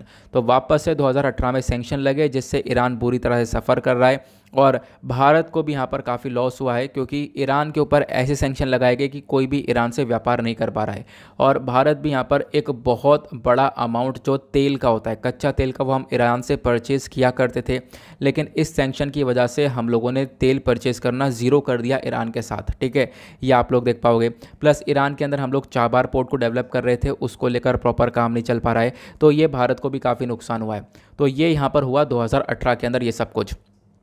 और ईरान की इकॉनमी बुरी तरह सफ़र करने लगी, जॉब्स जाने लगी लोगों की, यहाँ पर कंट्री के अंदर काफ़ी प्रोटेस्ट भी होने लगा। तो अब क्या होता है, ईरान मतलब 2020 में पहुंचता है ऐसी सफ़र करते करते। तो 2020 में यहाँ पर पहुंचने के बाद ईरान सोचता है यार हमारे ऊपर सैंक्शन तो लगे हुए हैं, कमर तो पहले ही इकॉनमी की टूटी हुई है, इकॉनमी पूरी तरह से ख़राब है, कंट्री फेल मार रही है, अब क्यों ना हम लोग न्यूक्लियर वेपन को डेवलप करना शुरू करें वापस से। तो ये लोग यहाँ पर वापस से न्यूक्लियर एक्टिविटीज़ को बनाना चालू कर देते हैं और इतने टाइम पर डोनाल्ड ट्रंप भी निकल जाते हैं, नए प्रेसिडेंट जो बाइडन आते हैं। अब जो बाइडन का मेजर फोकस यही है कि वापस से ईरान के साथ इस न्यूक्लियर डील को कर लिया जाए। तो ईरान अब की बार चाहता है कि भाई यहाँ पर ऐसा ये आना जाना, फिर कोई दूसरा आएगा, फिर कोई डील से बाहर निकल जाएगा, तो एक परमानेंट यहाँ पर चीज़ें सेट कर दो कि हाँ ये डील हो गई तो हो गई, अब इसमें से कोई कंट्री बाहर नहीं निकल पाएगी। तो इसको लेकर ये थोड़े बहुत कॉन्फ्लिक्ट हैं, अदरवाइज़ यहाँ पर ये डील तैयार है, ये डील होने के लिए तैयार है। तो वापस से यहाँ पर चाह रहा है जो बाइडन और साथ ही साथ यहाँ पर जो ईरान है वो ये चाहता है कि हम लोग क्या कर सकें कि वापस इस डील को कर सकें, ईरान के ऊपर सैंक्शन हट जाएंगे, लेकिन ईरान को अपनी न्यूक्लियर एक्टिविटीज़ को पहले की तरह रोकना होगा। आई होप आपको यहाँ पर ये पूरी की पूरी ईरान न्यूक्लियर डील अच्छे से समझ में आ चुकी है। बाकी ये जो इन्फॉर्मेशन है ये मैंने अवेलेबल करवा दिया, इसको भी आप लोग एक बार चेकआउट कर सकते हो, ठीक है। ये मैं आपको टेलीग्राम पर प्रोवाइड करवा दूँगा। देखो होता क्या यार, पिक्चर्स मैं सोचता हूँ टेलीग्राम पर प्रोवाइड करवा दूँ, ये वीडियो रिकॉर्ड करने के बाद अपलोड करने के बाद मेरे दिमाग से निकल जाता है, ठीक है। अब मैं यहाँ पे उसको मतलब भूल जाता हूँ, इतना ध्यान रहता नहीं है बाकी सारे कामों के चक्कर में, तो कोशिश करूँगा ध्यान रखूँ और बाकी ये पिक्चर्स मैं आपको सेंड कर दूँ। आगे चलते हैं अगले आर्टिकल पर। अब यहाँ पर ये हमारे आर्टिकल्स तो जो छोटे आर्टिकल्स है वो समाप्त होते हैं, उसके बाद कुछ काम का यहाँ पर है नहीं। और फिर आपको पता है कि आज मंडे है और मंडे में जो हमारा इकॉनमी का सेक्शन आता है, बिजनेस सेक्शन, वो है नहीं, तो यहाँ पर ये आर्टिकल मतलब इकॉनमी का कोई भी नहीं मिलेगा। अब चलते हैं डायरेक्टली एडिटोरियल्स के ऊपर। तो पर्टिकुलरली आज हमारे पास 4 एडिटोरियल हैं डिस्कस करने के लिए, और वीडियो के एंड तक रुके रहना। थंबनेल भी मैं आपके साथ डिस्कस करने वाला हूँ केजीएफ वाला, ठीक है। तो यहाँ पर फिलहाल ये आर्टिकल है, ये बात करता है अनएम्प्लॉयड इंडिया के बारे में, ठीक है। यहाँ पर ऑथर ने बताया कि अनएम्प्लॉयमेंट का क्या स्ट्रक्चर है भारत के अंदर। भाई बहुत बड़े पढ़े लिखे लोग भी यहाँ पर जो गवर्नमेंट जॉब्स है उसके पीछे यहाँ पर किस प्रकार से भाग रहे हैं, वो सारी इन्फॉर्मेशन दी गई है, वो सब मैं आपके साथ डिस्कस करने वाला हूँ। प्लस यहाँ पर कुछ और फैक्चुअल इन्फॉर्मेशन भी कवर करवाऊंगा जहाँ से प्रीलिम्स में क्वेश्चन बनते हैं और यूपीएससी ने पहले पूछा भी है, वो भी मैं आप लोगों को प्रूफ की तरह दिखाने वाला हूँ, ठीक है। फिर उसके बाद हमारे पास दूसरा काम का एडिटोरियल यहाँ पर आता है, ये वाला इंडिया चाइना के बीच में रिसेंटली डिस्कशन हुआ, तो यहाँ पर हम लोग चर्चा करेंगे क्या क्या डिस्कशन हुआ, प्लस यहाँ पर इससे क्या फ़ायदा होता हुआ नजर आएगा वो हम लोग देखने वाले हैं। फिर उसके बाद हमारे पास दूसरा काम का आर्टिकल निकल कर आता है, ये वाला एडिटोरियल। यहाँ पे बात की गई profit over public health, trips agreement के बारे में डिस्कशन किया गया है। हम लोग जानेंगे क्या होता है ट्रिप्स अग्रीमेंट, प्लस इस जो वेवर ट्रिप्स वेवर है, वेवर क्या होता है समझेंगे सब कुछ। तो इसके अंदर जो छूट दी जा रही है उस छूट के अंदर क्या क्या कमजोरियाँ हैं वो सब यहाँ पर बताई हैं ऑथर ने, वो हम लोग डिस्कस करने वाले हैं।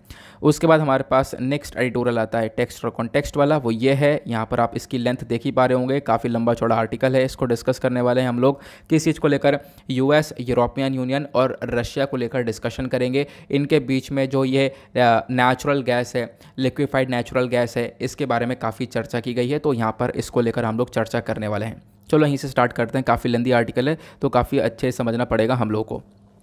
यहाँ पे क्या है, पहले मैं आपको एक जिस्ट बताता हूँ इसका मतलब कि इस आर्टिकल का एक ओवरव्यू बताता हूँ। ओवरव्यू क्या है, देखो अभी क्या हुआ, रशिया यूक्रेन का विवाद हुआ।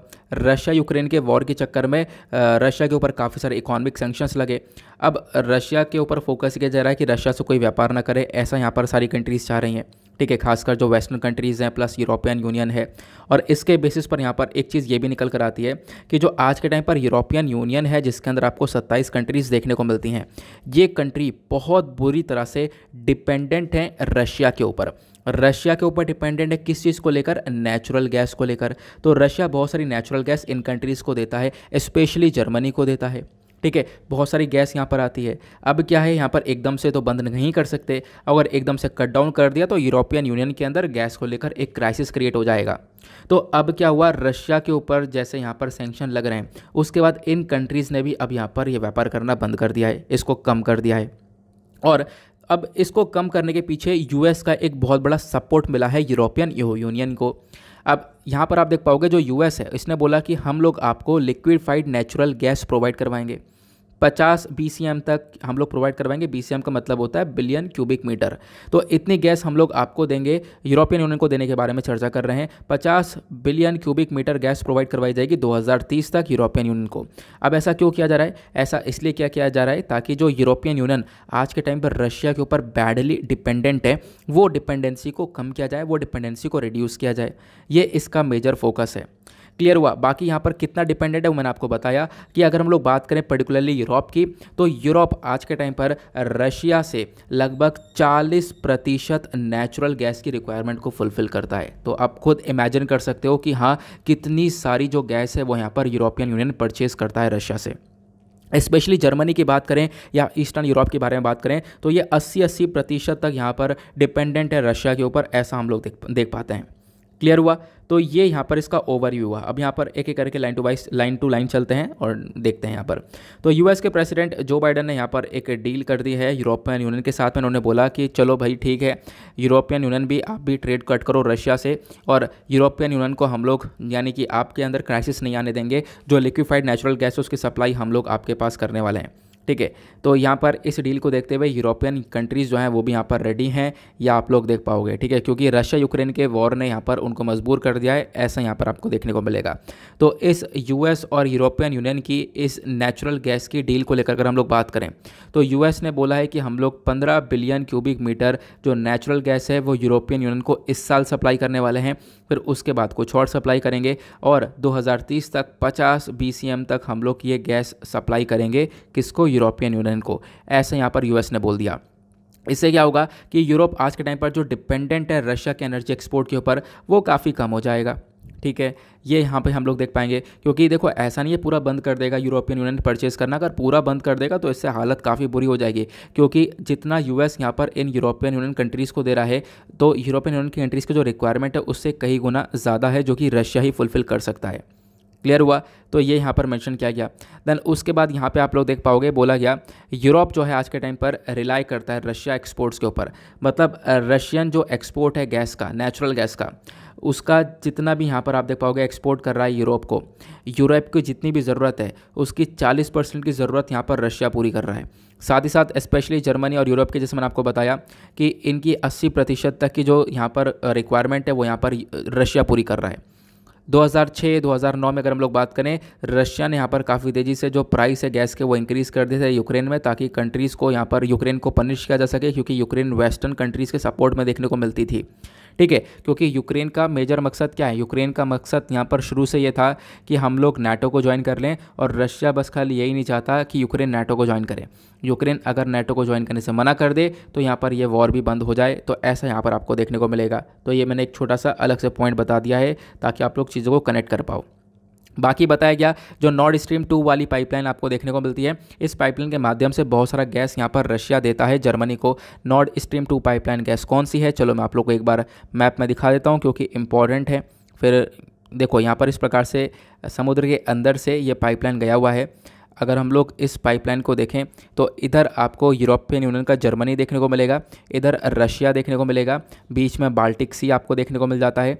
ठीक है, ये एस्टोनिया, लातविया, लिथुआनिया, ये सारी बाल्टिक कंट्रीज़ जो गई, ये बाल्टिक सी है। तो यहाँ पे रशिया और जर्मनी के बीच में ये पाइपलाइन आपको देखने को मिलती है। ये जो डॉट डॉट डॉट वाली है ये नॉर्ड स्ट्रीम 2 है, जिसके ऊपर अभी रोक लगाई गई है। ये बेसिकली अभी तैयार हुई थी, यहाँ से व्यापार शुरू होना था। इस पाइप से क्या होगा, रशिया बहुत सारी गैस भेजेगा जर्मनी को, एक्सपोर्ट करेगा, और जर्मनी इसके बदले में रशिया को पैसा देगा। उसके बाद यहाँ पर ये मैंने नॉर्ड स्ट्रीम 2 क्यों बोला, क्योंकि ये दूसरी वाली पाइपलाइन है जो कि अभी प्रॉपरली तैयार नहीं है। मतलब इसका यहाँ पर आप कह सकते हो जो इसका पर्सपेक्टिव ये था कि हम लोग व्यापार करें खूब दबाकर, वो चीज़ें रुक चुकी हैं रशिया यूक्रेन के डिस्प्यूट की वजह से। उसके बाद यहाँ पर एक पाइपलाइन आपको ये देखने को मिलेगी जो कि एक सिंपल सी पाइपलाइन जा रही है, ग्रीन कलर की दिख रही होगी या ब्लू कलर की, जो भी कलर आपको दिख रहा होगा। तो इस पाइपलाइन को हम लोग बोलते हैं नॉर्ड स्ट्रीम। ये 1 वाली पाइपलाइन है। इसी पाइपलाइन के माध्यम से रशिया बहुत सारी गैस आज के टाइम पर जर्मनी को देता है। तो ऐसे आप देख पाओगे समुद्र के माध्यम से ये पाइपलाइन गई हुई है, इसी को हम लोग बोलते हैं नॉर्ड स्ट्रीम। ठीक है, तो नॉर्ड स्ट्रीम 2 वाली जो है इसके ऊपर अभी रोक लगाई गई है, आप लोग को ध्यान रखना है। और अभी फोकस ये है कि हाँ बिल्कुल जो यूरोपियन यूनियन है वो बिल्कुल यहाँ पे क्या करे, रशिया का जो गैस है इसके ऊपर जो आज के टाइम पर डिपेंडेंसी है वो यहाँ पर पूरी तरह से कम कर दे। क्लियर हुआ। अब क्वेश्चन आता है क्या वाकई में ऐसा यूरोप कर सकता है, इस डिपेंडेंसी को ख़त्म कर सकता है जो कि आज के टाइम पर इतना ज़्यादा है? तो ऐसा मुश्किल सा नज़र आता है। अगर हम लोग बात करें तो केवल अगर यूएस यहाँ पर नेचुरल गैस देकर ये डिपेंडेंसी ख़त्म कर सकता है तो ऐसा पॉसिबल इतना ज़्यादा नज़र आएगा नहीं, क्योंकि यूरोप बहुत ज़्यादा बुरी तरह से डिपेंडेंट है रशियन एनर्जी के ऊपर। रशिया पता है कितना सप्लाई करता है? रशिया यहाँ पर 150 BCM यहाँ पर जो गैस है वो सप्लाई करता है, मतलब सप्लाई कर चुका है यूरोपियन यूनियन को लास्ट ईयर। इतना, इसका आधे से भी ज़्यादा यहाँ पर यूएस कह रहा है मैं आने वाले कुछ सालों में सप्लाई करूँगा। तो यहाँ पर आप खुद इमेजिन कर सकते हो कि यूएस अकेला यहाँ पर फुलफिल नहीं कर पाएगा यूरोप की पूरे एनर्जी पर्सपेक्टिव को। तो यहाँ पर रशिया की डेफिनेटली यहाँ पर एक काफ़ी बड़ी रिक्वायरमेंट होने वाली है, ये हम लोग देख पाएंगे। तो प्रॉपर एक तरीके से मतलब तुरंत ही अगर यहाँ पर कह दिया जाए कि हाँ भाई बिल्कुल बैन कर दो सब कुछ, यहाँ पर नहीं परचेज़ करना इसको, तो यहाँ पर ये थोड़ा सा क्राइसिस क्रिएट हो सकता है यूरोप के अंदर। और इसी वजह से यहाँ पर आप कह सकते हो कि एक हम लोग बात करें धीरे धीरे अगर किया जाए, धीरे धीरे यहाँ पर कुछ और ऑल्टरनेटिव निकाला जाए तो डेफिनेटली किया जा सकता है, लेकिन तुरंत अगर यहाँ पर काम करके हम लोग देखें तो तुरंत यहाँ पर ऐसा नहीं हो सकता। तो बेसिकली यहाँ पर मतलब यही है कि तुरंत हम लोग रशिया, खासकर जो यूरोपियन यूनियन है, वो यूरोपियन यूनियन रशिया के ऊपर से तुरंत डिपेंडेंसी को यहाँ पर ख़त्म नहीं कर सकता। ये चीज़ हम लोग देख पाते हैं। क्लियर हुआ? बाकी आने वाला सिनेरियो बताएगा कि चीज़ें हम लोगों के पास कैसे कैसे चलती हैं, या फिर वॉर सुधरता है उसके बाद यहाँ पर फिर से व्यापार होता है, रशिया फिर से यहाँ पर ये जो गैस वगैरह वो एक्सपोर्ट करेगा, तो वो चीज़ें आगे हम लोग को बताए मतलब पता चलने वाली हैं। क्लियर हुआ? बाकी यहाँ पर आप देख पाओगे जो जर्मनी के चांसलर वगैरह हैं, इन्होंने तो पहले ही यहाँ पर बातचीत कर ली थी कि हम लोग रशिया से एनर्जी को परचेज़ करने वाले हैं, वो सारी चीज़ें आप लोगों को देखने को मिलती थी। यूरोपियन यूनियन ने लास्ट मंथ यहाँ पर इन्होंने डिक्लेयर कर दिया कि हम लोग यहाँ पर क्या करेंगे, ग्रीन सोर्स ऑफ एनर्जी का इस्तेमाल करने वाले हैं, ये यहाँ पर बोल दिया गया। देखो क्योंकि यूरोपियन यूनियन आज के टाइम पर क्लाइमेट चेंज के ऊपर पूरी तरह से फोकस कर रहा है कि हम लोग क्या करेंगे, क्लाइमेट चेंज के ऊपर काम करेंगे, जो गर्मी बढ़ रही है उसको टैकल करेंगे, क्लाइमेट चेंज को टैकल करेंगे। तो इसके लिए हम लोग को एक नेचुरल गैस की आवश्यकता है, वो यहाँ पर रशिया पूरी कर सकता है। तो ये डिपेंडेंसी एकदम से ख़त्म हो जाए, इसके लिए यहाँ पर आप देख पाओगे काफ़ी सारी प्रॉब्लम्स क्रिएट होती हुई नज़र आने वाली हैं। आई होप आपको यहाँ पर ये क्लियर हो चुका है। ठीक है, तो ये एक छोटी सी इन्फॉर्मेशन थी। अब चलते हैं हम लोग आगे अपने नेक्स्ट एडिटोरियल की तरफ। उसके बाद जो अगला एडिटोरियल है वो यहाँ पर बात करता है इंडिया और चाइना को लेकर। अभी आपको पता होगा जो चाइना के फॉरेन मिनिस्टर हैं वांगी साहब, ये भारत की विज़िट पर आए, दिल्ली में आए फ्राइडे में। वहाँ पे काफ़ी सारा इन्होंने डिस्कशन किया। ठीक है, काफ़ी सारे क्वेश्चनिंग आंसर यहाँ पर चली, काफ़ी सारी चर्चा चली है। और ये जो विज़िट है ये 2020 के बाद पहली इस प्रकार की विज़िट देखने को मिली है। अब मैं 2020 के ऊपर इतनी चर्चा क्यों कर रहा हूँ, क्योंकि 2020 में इंडिया चाइना के जो रिलेशन है, खासकर LAC यानी line of actual control Ladakh वाले रीजन में काफ़ी ख़राब हो गए थे। इनफैक्ट बीच में एक बार डिस्प्यूट हो गया था, हमारे काफ़ी सारे जवान शहीद हुए इस पूरे लड़ाई के बीच में। चाइना के भी बहुत सारे सोल्जर्स मारे गए थे, ऑब्वियस सी बात है इसके अंदर, ये हम लोगों ने देखा था। क्लियर हुआ? ये यहाँ पर इन्फॉर्मेशन मिली है। तो उसके बाद से अभी यहाँ पर पहली इस प्रकार की मीटिंग हुई है जब चाइनीज़ फॉरेन मिनिस्टर वांगी भारत निकल कर आए। ठीक है, अब यहाँ पर भारत आए तो काफ़ी सारी चर्चा की गई जिसमें मैंने आपको बताया, और चर्चा के अंदर एक चीज़ साफ साफ रख दी गई चाइना के सामने, जो कि रखनी भी चाहिए, बिल्कुल सही बात है। ये रख दी गई भाई, जब तक आप बॉर्डर डिस्प्यूट सही नहीं करोगे, अपने जो सोल्जर्स बार बार लेकर आते हो अंदर, ठीक है, तो ये चीज़ जब तक सही नहीं होगी तब तक यहाँ पर ऑब्वियसली बात है रिलेशन डेवलप हो ही नहीं पाएंगे, है ना। तो करना क्या होगा, जो LAC वाला रीजन है जहाँ पर अभी दोनों तरफ से इंडिया और चाइना की तरफ से सोल्जर्स खड़े हुए हैं, जहाँ पर भिड़ंत होती रहती है, तो वहाँ से सोल्जर्स को हटाओ, पहले वहाँ से डिसएंगेज करो। और वो कुछ एरियाज़ आपको देखने को मिलते हैं, उनके नाम क्या क्या हैं, तो वहाँ पर आपको देखने को मिल जाएगा डेमचंग और ये सारे जो एरिया हैं यहाँ पर आप देख पाओगे, वहाँ पे अभी भी काफ़ी सारे डिस्प्यूट्स देखने को मिलते हैं।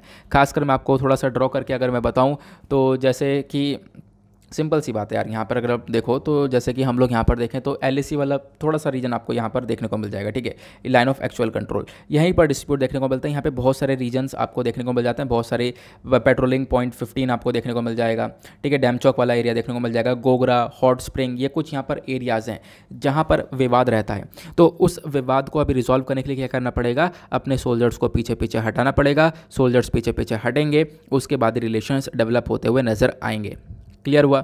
बाकी उसके बाद बताया गया कि अभी क्या होने वाला है कि जो अभी अलग अलग मीटिंग होने वाली है, जैसे ब्रिक्स की मीटिंग होने वाली है। ब्रिक्स के अंदर मतलब मैंने अभी ब्रिक्स को लेकर एक क्वेश्चन ही पूछा है स्टार्टिंग में, आपको पता होगा ब्रिक्स के अंदर आपको पता होगा 5 देश देखने को मिलते हैं। कौन कौन से हैं? ब्राज़ील, रशिया, इंडिया, चाइना और साउथ अफ्रीका।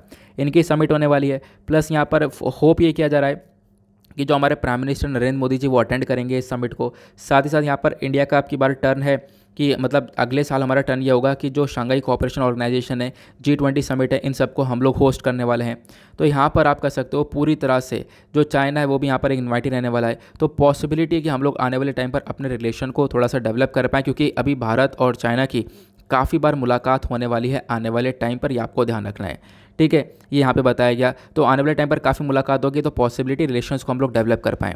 प्लस उसके बाद ये भी बताया गया, जब अभी यहाँ पर चाइनीज़ फॉरेन मिनिस्टर भारत आए थे, ठीक है, भारत के बाद ये पाकिस्तान, अफगानिस्तान और साथ ही साथ यहाँ पर नेपाल गए। नेपाल के साथ काफ़ी सारे अग्रीमेंट्स वगैरह भी कर लिए गए हैं। मैंने आपको कल ही इसके बारे में बताया था, वो इन्फॉर्मेशन भी यहाँ पर दी गई है।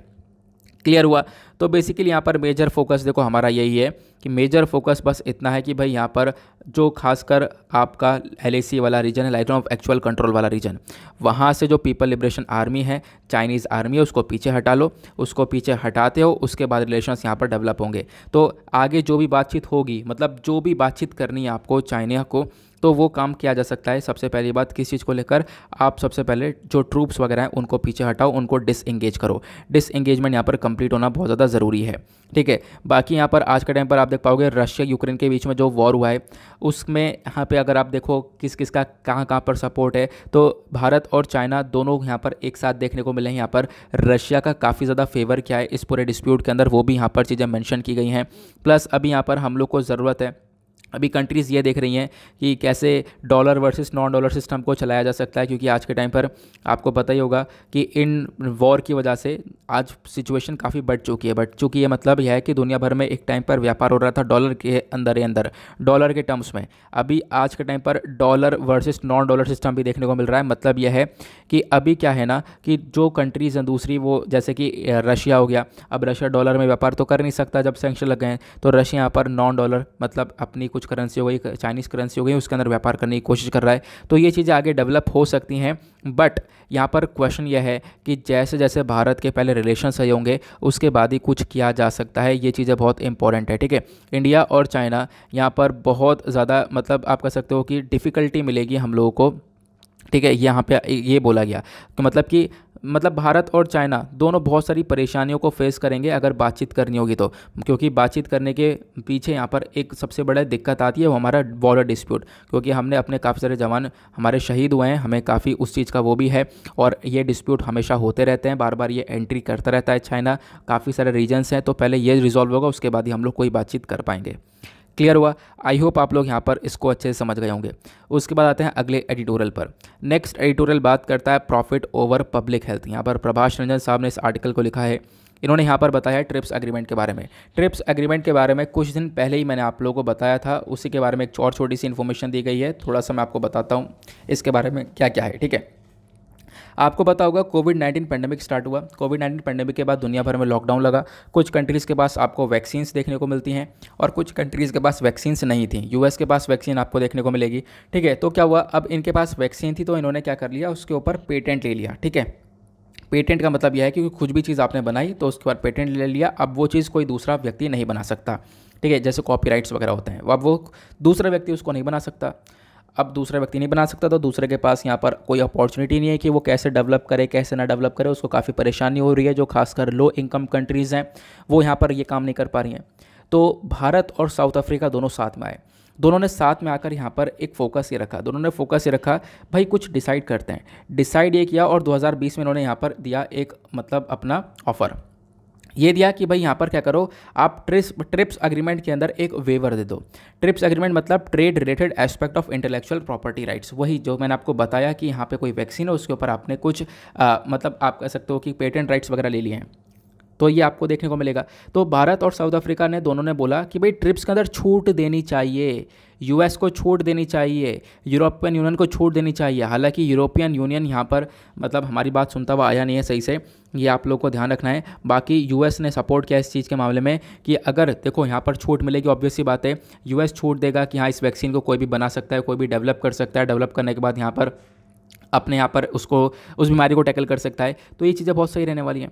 तो इंडिया साउथ अफ्रीका ने यही मुद्दा रखा कि भाई यहाँ पर इसके ऊपर छूट दो, छूट दोगे तभी तो अब दूसरा कोई बना पाएगा, छूट नहीं दोगे, यहाँ पर टेक्नोलॉजी नहीं दोगे तो कोई दूसरा बना नहीं पाएगा, अपने पेटेंट लेकर बैठा हुआ है, ठीक है। तो यहाँ पर इसके ऊपर छूट मिलनी चाहिए, ये भारत और साउथ अफ्रीका का प्रपोजल रहा है। क्लियर हुआ? लेकिन अब ऑथर ये बोलते हैं कि जो ये छूट देने का हमारा पूरा का पूरा ये प्रपोजल है इसके अंदर काफ़ी कमज़ोरियाँ हैं। कमज़ोरी है क्या? पहली चीज़, यहाँ पर जो ड्राफ्ट है ये वाला, इसके अंदर जिसमें हमने छूट देने के बारे में चर्चा की है वो सिर्फ कोविड-19 वैक्सीन्स के बारे में चर्चा करता है। बाकी जो कोविड-19 के मेडिकल प्रोडक्ट्स हैं उसके बारे में चर्चा नहीं करता। तो ये एक सबसे बड़ी प्रॉब्लम है, ठीक है, यहाँ पर बताया गया, क्योंकि बाकी सारे कुछ मेडिकल प्रोडक्ट्स हैं जो कि एक काफ़ी अच्छा रोल प्ले कर सकते हैं। WHO को यहाँ पर बताई हुई एक जेनरिक वर्जन आपको मेडिसिन देखने को मिल जाएगी, जो यहाँ पर बहुत सारी कंट्रीज़ के अंदर पेटेंट करी गई है। तो बेसिकली यहाँ पर आपने सिर्फ वैक्सीन के ऊपर ध्यान दिया है, जो कि इनफ नहीं है, तो पहली कमजोरी ये आपको देखने को मिल जाएगी। दूसरा, यहाँ पर ये जो ड्राफ्ट है इसका यहाँ पर जो ये छूट देने के बारे में चर्चा करता है कि हाँ भाई पेटेंट्स के ऊपर छूट दी जाए, तो बेसिकली यहाँ पर ये सिर्फ और सिर्फ पेटेंट्स के ऊपर छूट देने के बारे में चर्चा करता है। बाकी जो इंटेलेक्चुअल प्रॉपर्टी राइट्स होते हैं, इंटेलेक्चुअल प्रॉपर्टी राइट्स के अंदर बहुत सारी चीज़ें होती हैं, कॉपीराइट्स, ट्रेडमार्क, बहुत सारी चीज़ें होती हैं, ठीक है। तो जहाँ पर मतलब किसी ने इनोवेशन किया है, नई चीज़ बनाई है, तो उसके ऊपर यहाँ पर उसने पूरा राइट ले लिया कि उसको कोई दूसरा कॉपी ना कर पाए। तो भारत यहाँ पर सिर्फ और सिर्फ पेटेंट्स, किसी ने अगर पेटेंट लिया है तो उसी के ऊपर यहाँ पर फोकस कर रहा है। खाली मतलब ये जो प्रपोजल है ये सिर्फ और सिर्फ पेटेंट्स के ऊपर फोकस करता हुआ नजर आ रहा है, यही चीज़ यहाँ पर बताई गई। फिर उसके बाद यहाँ पर नेक्स्ट बताया गया, ये जो ड्राफ्ट है ये एक यूनिवर्सल ड्राफ्ट आपको देखने को मिलेगा नहीं। यहाँ पर एक सबसे बड़ी प्रॉब्लम ये देखने को मिलेगी, क्योंकि यहाँ पर जो लीस्ट डेवलप्ड कंट्रीज़ हैं उनके बारे में कोई भी चीज़ें मेंशन है ही नहीं, ठीक है। जो खासकर मतलब जहाँ पर कोई डेवलपमेंट नहीं है उसको लेकर काफ़ी चर्चा यहाँ पर होती हुई नज़र आ नहीं रही है, ऐसा यहाँ पर बताया गया है। मेजर फोकस यहाँ पर यह है कि देखो जो ये पूरा का पूरा हमारा ट्रिप्स एग्रीमेंट है, क्लियर हो गई होगी आप लोगों को ये सारी इन्फॉर्मेशन की ट्रिप्स को लेकर क्या है। काफ़ी बार मैं चर्चा कर चुका हूँ, वही बातें यहाँ पर रिपीटेडली बताई गई हैं कि मतलब यहाँ पर थोड़ी बहुत कमियाँ हैं। वो कमियाँ क्या है मैंने आपको बता दिया, सिर्फ वैक्सीन के ऊपर फोकस कर रहे हैं, प्लस यहाँ पर सिर्फ पेटेंट्स के ऊपर फोकस किया जा रहा है, क्योंकि बाकी सारे और भी राइट्स होते हैं उसके ऊपर भी फोकस करना चाहिए था, ठीक है। ये चीज़ें यहाँ पर बताई गई हैं, क्लियर हुआ। तो बहुत हल्की सी इन्फॉर्मेशन है, अगेन यहाँ पर कुछ भी ऐसा नहीं निकलेगा कि जो यहाँ पे आपको हेल्प कर सके ज़्यादा डिटेलिंग में। ये 2020 की चर्चा आज तक होती हुई आ रही है, बहुत सारे यहाँ पर आर्टिकल्स ऑलरेडी पब्लिश हो चुके हैं, हज़ारों आर्टिकल्स यहाँ पर पब्लिश हो चुके हैं, कुछ दिन पहले मैं आपके साथ डिस्कस कर चुका हूँ। तो यहाँ पर अगेन वापस से कोई डिटेलिंग में जाने की आवश्यकता नहीं है, आपको पता है कि यहाँ सिनेरियो क्या है, तो उसके बाद डेफिनेटली आप लोग यहाँ पर कोई भी क्वेश्चन को सॉल्व कर सकते हो। उसके बाद आते हैं अगले आर्टिकल पर। नेक्स्ट आर्टिकल में ऑथर बोलती हैं the era of an unemployed India, ठीक है। अब इंडिया के अंदर जो ये बेरोजगारी है उसको लेकर यहाँ पर उन्होंने काफ़ी सारे पॉइंट ऑफ व्यूज़ लिखे हैं, लेकिन अनएम्प्लॉयमेंट को पढ़ने से पहले मैं आपको कुछ बेसिक सी इन्फॉर्मेशन कवर करवाता हूँ अनएम्प्लॉयमेंट के रिगार्डिंग, ठीक है, जो कि बहुत इंपॉर्टेंट है।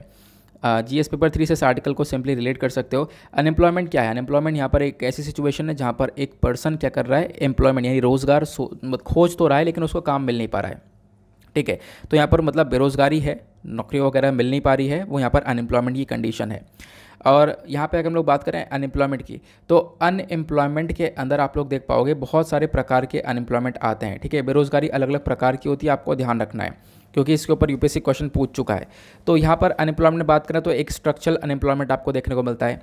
ये बेसिकली यहाँ पर एक प्रकार की ऐसी बेरोजगारी है जो कि यहाँ पर देखने को मिलती है कि मान लो किसी व्यक्ति के पास जॉब है, ठीक है, मार्केट के अंदर देखो जॉब्स अवेलेबल हैं, लेकिन उस व्यक्ति के पास उस जॉब के लायक स्किल्स नहीं है, तो यहाँ पर क्या होता है, वो एक स्ट्रक्चरल अनएम्प्लॉयमेंट देखने को मिलता है, ठीक है। फिर एक होता है सीजनल अनएम्प्लॉयमेंट। सीजनल अनएम्प्लॉयमेंट मतलब एक ऐसी बेरोजगारी जो कि यहाँ पर सीज़न वाइज आती है। जैसे एग्रीकल्चर सेक्टर के अंदर हमेशा तो यहाँ पर सारी फसलें लग नहीं सकती, तो यहाँ पर एक सीज़न होता है फसल का, दूसरा सीज़न नहीं हो पाता है, तो यहाँ पर दूसरे सीज़न में इंसान खाली हो जाता है, वो सीजनल अनएम्प्लॉयमेंट होता है। चौथा यहाँ पर आपको डिसगाइज्ड अनएम्प्लॉयमेंट देखने को मिलेगा।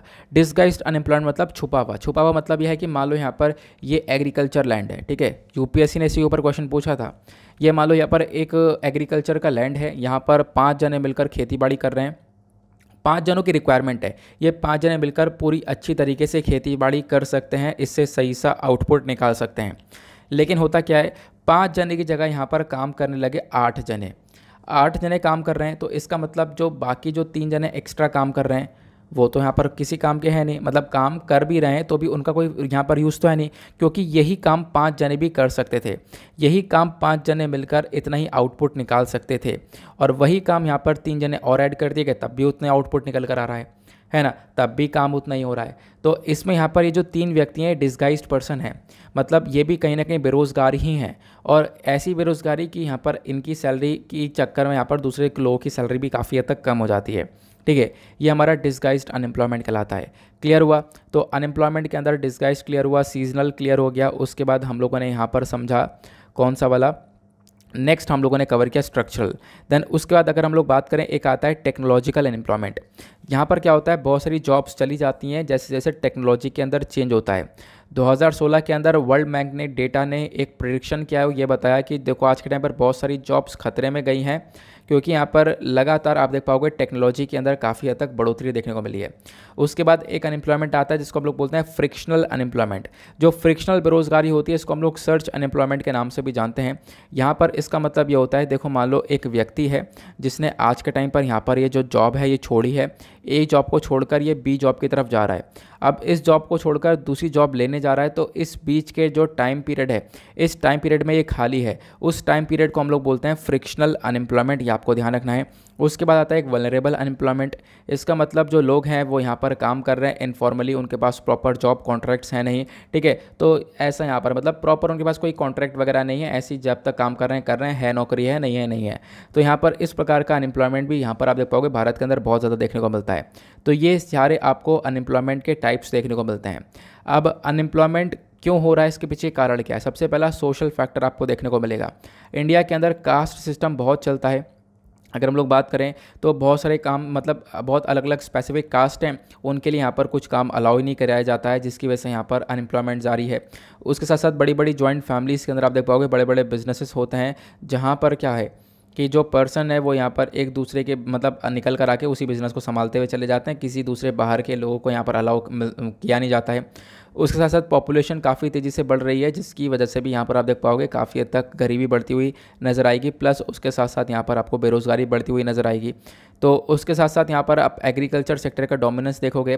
भारत के अंदर एग्रीकल्चर सेक्टर सबसे ज़्यादा यहाँ पर यूज़ किए जाने वाले सेक्टर है, सबसे ज़्यादा डेवलप्ड सेक्टर है, ठीक है। तो अगर हम लोग बात करें तो एग्रीकल्चर सेक्टर सबसे टॉप का है, लेकिन क्या है ज़्यादातर लोग डिपेंडेंट हैं एग्रीकल्चर सेक्टर के ऊपर। लेकिन एग्रीकल्चर सेक्टर क्या करता है, सीजनल एम्प्लॉयमेंट देता है। किसी सीज़न के अंदर यहाँ पर नौकरी है, किसी सीज़न के अंदर नहीं है, तो इसकी वजह से भी बेरोज़गारी काफ़ी बढ़ जाती है। क्लियर हुआ? बाकी यहाँ पर जो लेबर्स है वो अपनी जगह को छोड़कर दूसरी जगह पर जा नहीं पाते, क्योंकि काफ़ी सारी प्रॉब्लम्स आती है, लैंग्वेज, रिलीजन, क्लाइमेट को लेकर काफ़ी प्रॉब्लम्स आती है, उसकी वजह से वो दूसरे पर्टिकुलर सेक्टर पर जा नहीं पाते, इसकी वजह से प्रॉब्लम हो जाती है। इसकी वजह से यहाँ पर क्या है कि जो बेरोज़गारी है वो बढ़ती रहती है, अदरवाइज़ यहाँ पर दूसरे जगह पर जाकर वो अच्छे से काम कर सकते हैं। प्लस एजुकेशन सिस्टम के अंदर आपको बहुत सारी प्रॉब्लम्स देखने को मिलेंगी, प्रॉपर एजुकेशन मिल नहीं पाती, लोगों को स्किल्स नहीं मिल पाती हैं, जिसकी वजह से भी आप लोग देख पाओगे यहाँ पर प्रॉपर अनएम्प्लॉयमेंट चलता हुआ नज़र आ रहा है, ठीक है। यहाँ पे अब क्या है, इंसान के पास स्किल होगी तो डेफिनेटली वो जॉब गिवर बनेगा, ना कि जॉब सीकर। ये यहाँ पर आप लोग को ध्यान रखना है। क्लियर हुआ? उसके साथ साथ यहाँ पर सरकार अनएम्प्लॉयमेंट को कम करने के लिए काफ़ी सारे इनिशिएटिव्स के ऊपर काम कर रही है। जैसे यहाँ पर एक स्माइल इनिशिएटिव है, इसका नाम है support for marginalised individuals for livelihood and enterprise. उसके बाद पीएम दक्ष हो गया, Mahatma Gandhi national rural employment guarantee act, उसके बाद प्रधानमंत्री कौशल विकास योजना, देन स्टार्टअप इंडिया स्कीम। ये सारे नए नए इनिशिएटिव्स हैं जो कि यहाँ पर भारत के अंदर रोज़गार देने के बारे में चर्चा करते हैं, ठीक है। तो यहाँ पर मैंने आपको अनएम्प्लॉयमेंट के बारे में बताया, अनएम्प्लॉयमेंट कैसे होते हैं, अलग अलग प्रकार मैंने आपको बताए, कारण क्या है वो हम लोगों ने समझा, प्लस सरकार क्या कर रही है वो हम लोगों ने समझा। अब बात करते हैं, यूपीएससी ने 2013 में डायरेक्टली यहाँ पर एक प्रीलिम्स में क्वेश्चन पूछा था। क्वेश्चन ये है कि जो डिसगाइज्ड अनएम्प्लॉयमेंट है इसका मतलब क्या होता है। Option a large number of people मतलब बेरोजगार हैं, या फिर ऑप्शन बी ऑल्टरनेटिव एम्प्लॉयमेंट यहाँ पर अवेलेबल नहीं है, या फिर option C marginal productivity of labour is zero है, या फिर option D productivity of worker is low. ये यहाँ पर देखने को मिलेगा। इसका करेक्ट आंसर क्या है पता है? इसका करेक्ट आंसर सी है, marginal productivity of labour is zero. इसका मतलब क्या, मैंने आपको बताया डिसगाइज्ड अनएम्प्लॉयमेंट। डिसगाइज्ड अनएम्प्लॉयमेंट के अंदर मैंने आपको वही वाला एग्जाम्पल ले लेते हैं जो कि अभी लिया था। एक एग्रीकल्चर लैंड है जहाँ पर 5 लोग काम कर रहे हैं, एक्स्ट्रा आप लोग देख पाओगे, एक्स्ट्रा मतलब 3 लोग को ऐड कर दिया। उसके बाद भी यहाँ पर जो इस एग्रीकल्चर लैंड के आउटपुट निकल कर आ रहा है वो 5 लोग ही, मतलब ये 5 लोग काम कर रहे हैं, और रिक्वायरमेंट यहाँ पर 5 लोगों की है, और 5 लोग मिलकर ये काफ़ी अच्छा खासा आउटपुट दे रहे हैं। इसमें 3 लोग को ऐड और कर दिया, तब भी इसमें से आउटपुट उतना ही निकल कर आ रहा है जितना 5 लोग निकाल कर दे रहे थे।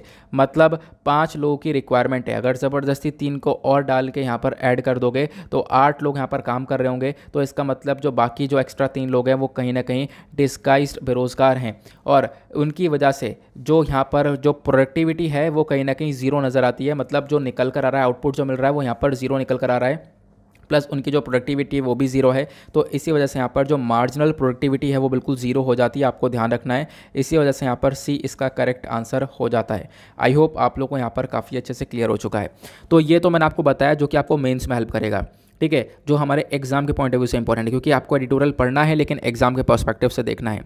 फिर उसके बाद यहाँ पर कुछ चीज़ें बताई गई हैं कि भाई अनएम्प्लॉयमेंट को लेकर बात करें तो भारत के अंदर काफ़ी प्रोटेस्ट चल रहा है जॉब्स के लिए।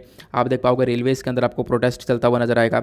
भारत के अंदर अनएम्प्लॉयमेंट को लेकर एक सबसे बड़ी सिनेरियो यह देखने को मिलता है, बहुत पढ़े पढ़े लिखे लोग यहाँ पर छोटी छोटी जॉब्स के लिए यहाँ पर अप्लाई कर रहे हैं। एग्जैक्टली यहाँ पर बताया गया कि BA, BSc, MA, MSc, MCom, यहाँ पे एमबीए, इंजीनियरिंग आप लोग देख पाओगे काफ़ी सारे जो कैंडिडेट्स हैं उन्होंने पियोन के लिए अप्लाई किया था। और यहाँ पर आप लोग एक चीज़ और देख पाओगे, मतलब कसम से यार इतनी ज़्यादा बुरा लगता है देख के। आप यहाँ पर ये देख पाओगे क्या बोला गया कि एक जॉब्स हैं, पियोन की जॉब्स यहाँ पर आपको देखने को मिलेंगी। पता है उसमें क्या हुआ, सॉरी, एक जॉब है जहाँ पर 62 पोस्ट निकल कर आती है मैसेंजर्स की उत्तर प्रदेश पुलिस के अंदर अगस्त 2018 के अंदर। वहाँ पर 93,000 मतलब 1 लाख के आसपास लोगों ने यहाँ पर एप्लीकेशन डाला उस पोस्ट के लिए, जिसमें से पता है क्या था, 3,700 लोग पीएचडी होल्डर्स हैं। माय गॉड, मतलब 4,000 के आसपास जो लोग हैं वो पीएचडी करे हुए थे, वो यहाँ पर उस जॉब के लिए अप्लाई कर रहे थे। और 50,000 लोग ग्रेजुएट थे, वो यहाँ पर उस जॉब के लिए अप्लाई कर रहे थे। मतलब ये हाल है आज के टाइम पर। इस चीज़ को देखते हुए यहाँ पर बताया गया है, ये मतलब ये है अनएम्प्लॉयमेंट का मतलब पूरा सिनेरियो ये यहाँ पर आज के टाइम पर जो देखने को मिल रहा है। तो लोग गवर्नमेंट के यहाँ पर पीछे भाग रहे हैं, और चाहे कोई सी भी जॉब मिल जाए, चाहे पियोन की मिल जाए, चाहे कुछ भी मिल जाए, लेकिन यहाँ पर वो जॉब कर लेंगे। यहाँ पर आप खुद देख पा रहे होंगे वो मैसेंजर की जॉब यहाँ पर पीएचडी होल्डर 4,000 के आसपास पीएचडी होल्डर उसके लिए अप्लाई करते हुए नजर आ रहे हैं। तो बेसिकली ऑथर का यही कहना है कि आज के टाइम पर क्या सिनेरियो है अनएम्प्लॉयमेंट का, वो यहाँ पर इंडिया के अंदर ये यहाँ पर ये बताती हैं। ऐसे ही यहाँ पर एजुकेशन सेक्टर के अंदर देखने को मिलेगा, बड़े बड़े एजुकेशनल इंस्टीट्यूट्स देखने को मिलेंगे जहाँ पर प्रॉपरली टीचिंग पोस्ट है नहीं, टीचिंग पोस्ट हैं भी तो वो पहले से फिल हैं, ठीक है, और काफ़ी लंबे समय से निकल कर नहीं आई है, उसकी वजह से बेरोजगारी आपको काफ़ी ज़्यादा देखने को मिलेगी। वो सारी बातें यहाँ पर ऑथर ने मेंशन करी हैं। बाकी जो इंपॉर्टेंट था एग्जामिनेशन में जो पूछा जाएगा वो कैसे पूछा जाएगा वो मैंने आप लोगों को बता दिया है। अब यहाँ पर चलते हैं हम लोग अपने एक आर्टिकल पर।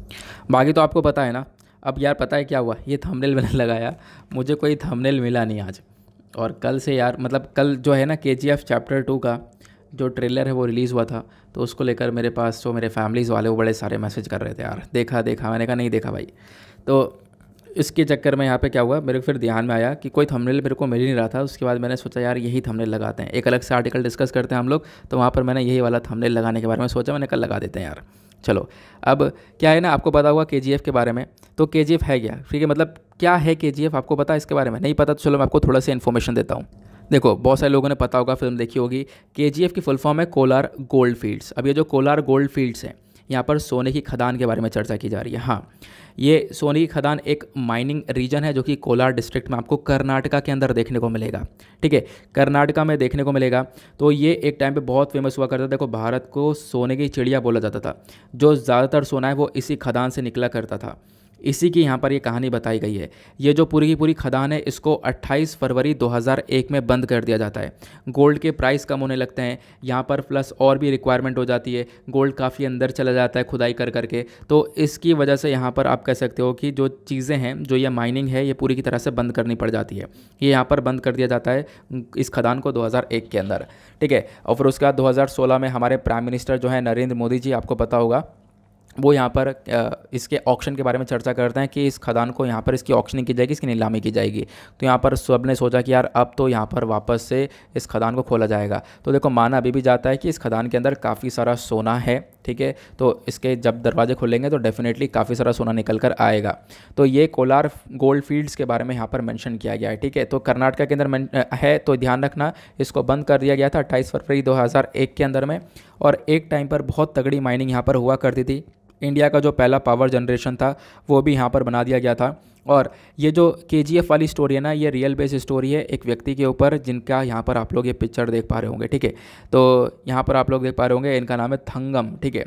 अब यहाँ पर इन्हीं के बेसिस पर, जैसे कि KGF पिक्चर के अंदर रॉकी का रोल है ना, वो यहाँ पर थंगम वाला रोल आपको देखने को मिल जाएगा, ठीक है। तो यहाँ पर बेसिकली क्या था, थंगम का रोल यही था कि जो भी अमीर लोग हैं वहाँ से पैसा निकाल कर और गरीबों में बांट देना। तो यहाँ पर थंगम का बेसिकली यहाँ पर एक मेजर मकसद भी ये था कि थंगम की माँ बोलती है कि सबसे अमीर आदमी बनना है, तो उसके लिए यहाँ पर थंगम जो है पूरी तरह से यहाँ पर सोचता है कि मुझे सबसे बड़ा कंट्रोल चाहिए दुनिया के अंदर। तो यहाँ पर जो ये कोलार गोल्ड फील्ड है उसके बारे में पता करता है। देखो ये पूरी स्टोरी मैं एकदम से नहीं बता सकता, मैं फ़िलहाल यहाँ पर KGF के बारे में बता रहा हूँ कि KGF ये जो कहानी है किस चीज़ से रिलेटेड है, ये बिल्कुल एक रियल स्टोरी है। मतलब हालांकि ये बहुत सारी चीज़ें जो यहाँ पर जो रियलिटी में हुई हैं, जब आप स्टोरी पढ़ोगे रियल वाली, तो रियलिटी में जो हुई है वो बहुत सारी चीज़ें आपको देखने को मिलेंगी मूवी के अंदर, बट बहुत सारी चीज़ें ऐसी भी हैं जो कि यहाँ पर मूवी में नहीं देखने को मिलती हैं। बट ये कहानी है कोलार गोल्ड फील्ड्स की, जिसके बारे में मैंने आप लोगों को बता दिया है। ठीक है, KGF क्या है ये आप लोगों ने समझ लिया है। उसके बाद यहाँ पर मैंने आपको बताया किस चीज़ के बारे में, वो आपको मतलब कि पावर सेक्टर के बारे में, जो इलेक्ट्रिसिटी वगैरह वहाँ पे पहुँचाई जाती है, इलेक्ट्रिसिटी के माध्यम से वहाँ पर क्या किया जाता है, खुदाई की जाती है। एक टाइम पर बहुत सारे लोगों की रिक्वायरमेंट हुआ करती, धीरे धीरे इलेक्ट्रिसिटी पहुँची, मशीनों को लगाया गया, एक से एक बड़ा जो भी यहाँ पर आप कह सकते हो कि शासक था वो आता रहा, उसके अंडर में यहाँ पर ये चीज़ें आती रहीं और ये जो माइनिंग होती रही। बहुत सारे जो अंग्रेज़ है वो यहाँ पर इस खदान के मतलब सोने को ही निकाल कर वो अलग अलग कंट्रीज़ में लेकर गए, अपने देशों में लेकर गए। प्लस यहाँ पर एक टाइम पर जब यहाँ पर ही पूरी पूरी खदान है, इसके आसपास का जो एरिया इंग्लैंड जैसा नज़र आता था।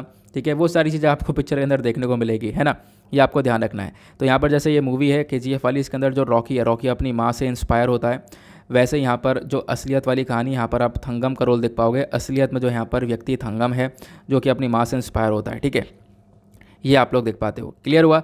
तो ये छोटी सी स्टोरी थी KGF को लेकर, ये कोलार गोल्ड फील्ड्स की कहानी थी, तो ये मैंने आपको बताई थोड़ी सी। बाकी यहाँ पर आपको पता होगा, डिटेल में आप लोग देखोगे तो कोई भी आपको बहुत सारे वीडियोस आपको देखने को मिल जाएंगे। बाकी क्या है ना, कोई थंबनेल यार मुझे मिला नहीं, तो मैंने फटाफट यहाँ पर थंबनेल लगाया। मैंने सोचा चलो यहाँ पर थोड़ा सा इसके बारे में बता देंगे। बाकी कोलार गोल्ड फील्ड पर मैं एक वीडियो लेकर आऊँगा, बहुत इंटरेस्टिंग स्टोरी है इसकी। अगर मैं सुनाने बैठा ना कोलार गोल्ड फील्ड्स के बारे में, तो कम से कम मुझे 20 मिनट चाहिए। 20 मिनट में यहाँ पर मैं आपको काफ़ी सारी इन्फॉर्मेशन बता सकता हूँ कि हाँ कैसे यहाँ पर जो ये सोने की चमक है वो यहाँ पर ख़त्म होती है।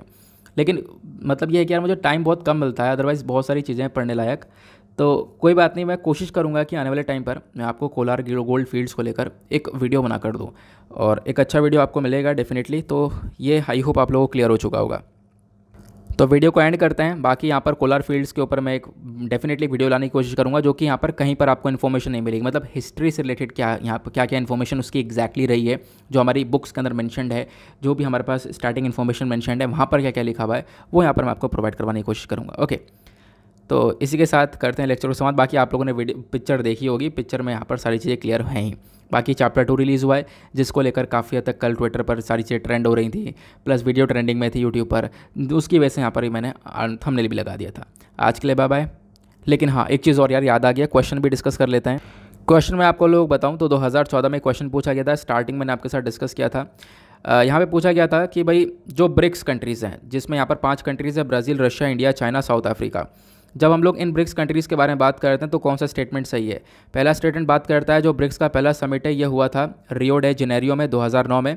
दूसरा स्टेटमेंट बोलता है साउथ अफ्रीका आखिरी कंट्री है जिसने इसको ज्वाइन किया था। बिल्कुल, अभी मैंने आपको बताया जो ब्रिक्स है, जो आखिरी मैच लगा है वो साउथ अफ्रीका ही है, तो आखिरी वाली कंट्री साउथ अफ्रीका ने ज्वाइन किया था। Second statement is the correct one. तो सेकंड स्टेटमेंट करेक्ट है, तो मतलब कहीं ना कहीं ये पहला वाला तो हट गया, ये 3 स्टेटमेंट में से कोई होगा।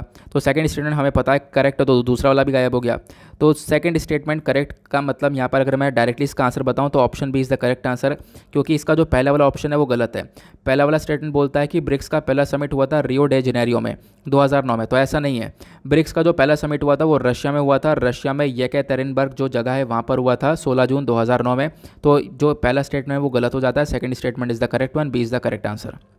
क्लियर हुआ? तो आज के लिए bye bye, have a nice day, thank you and जय हिंद।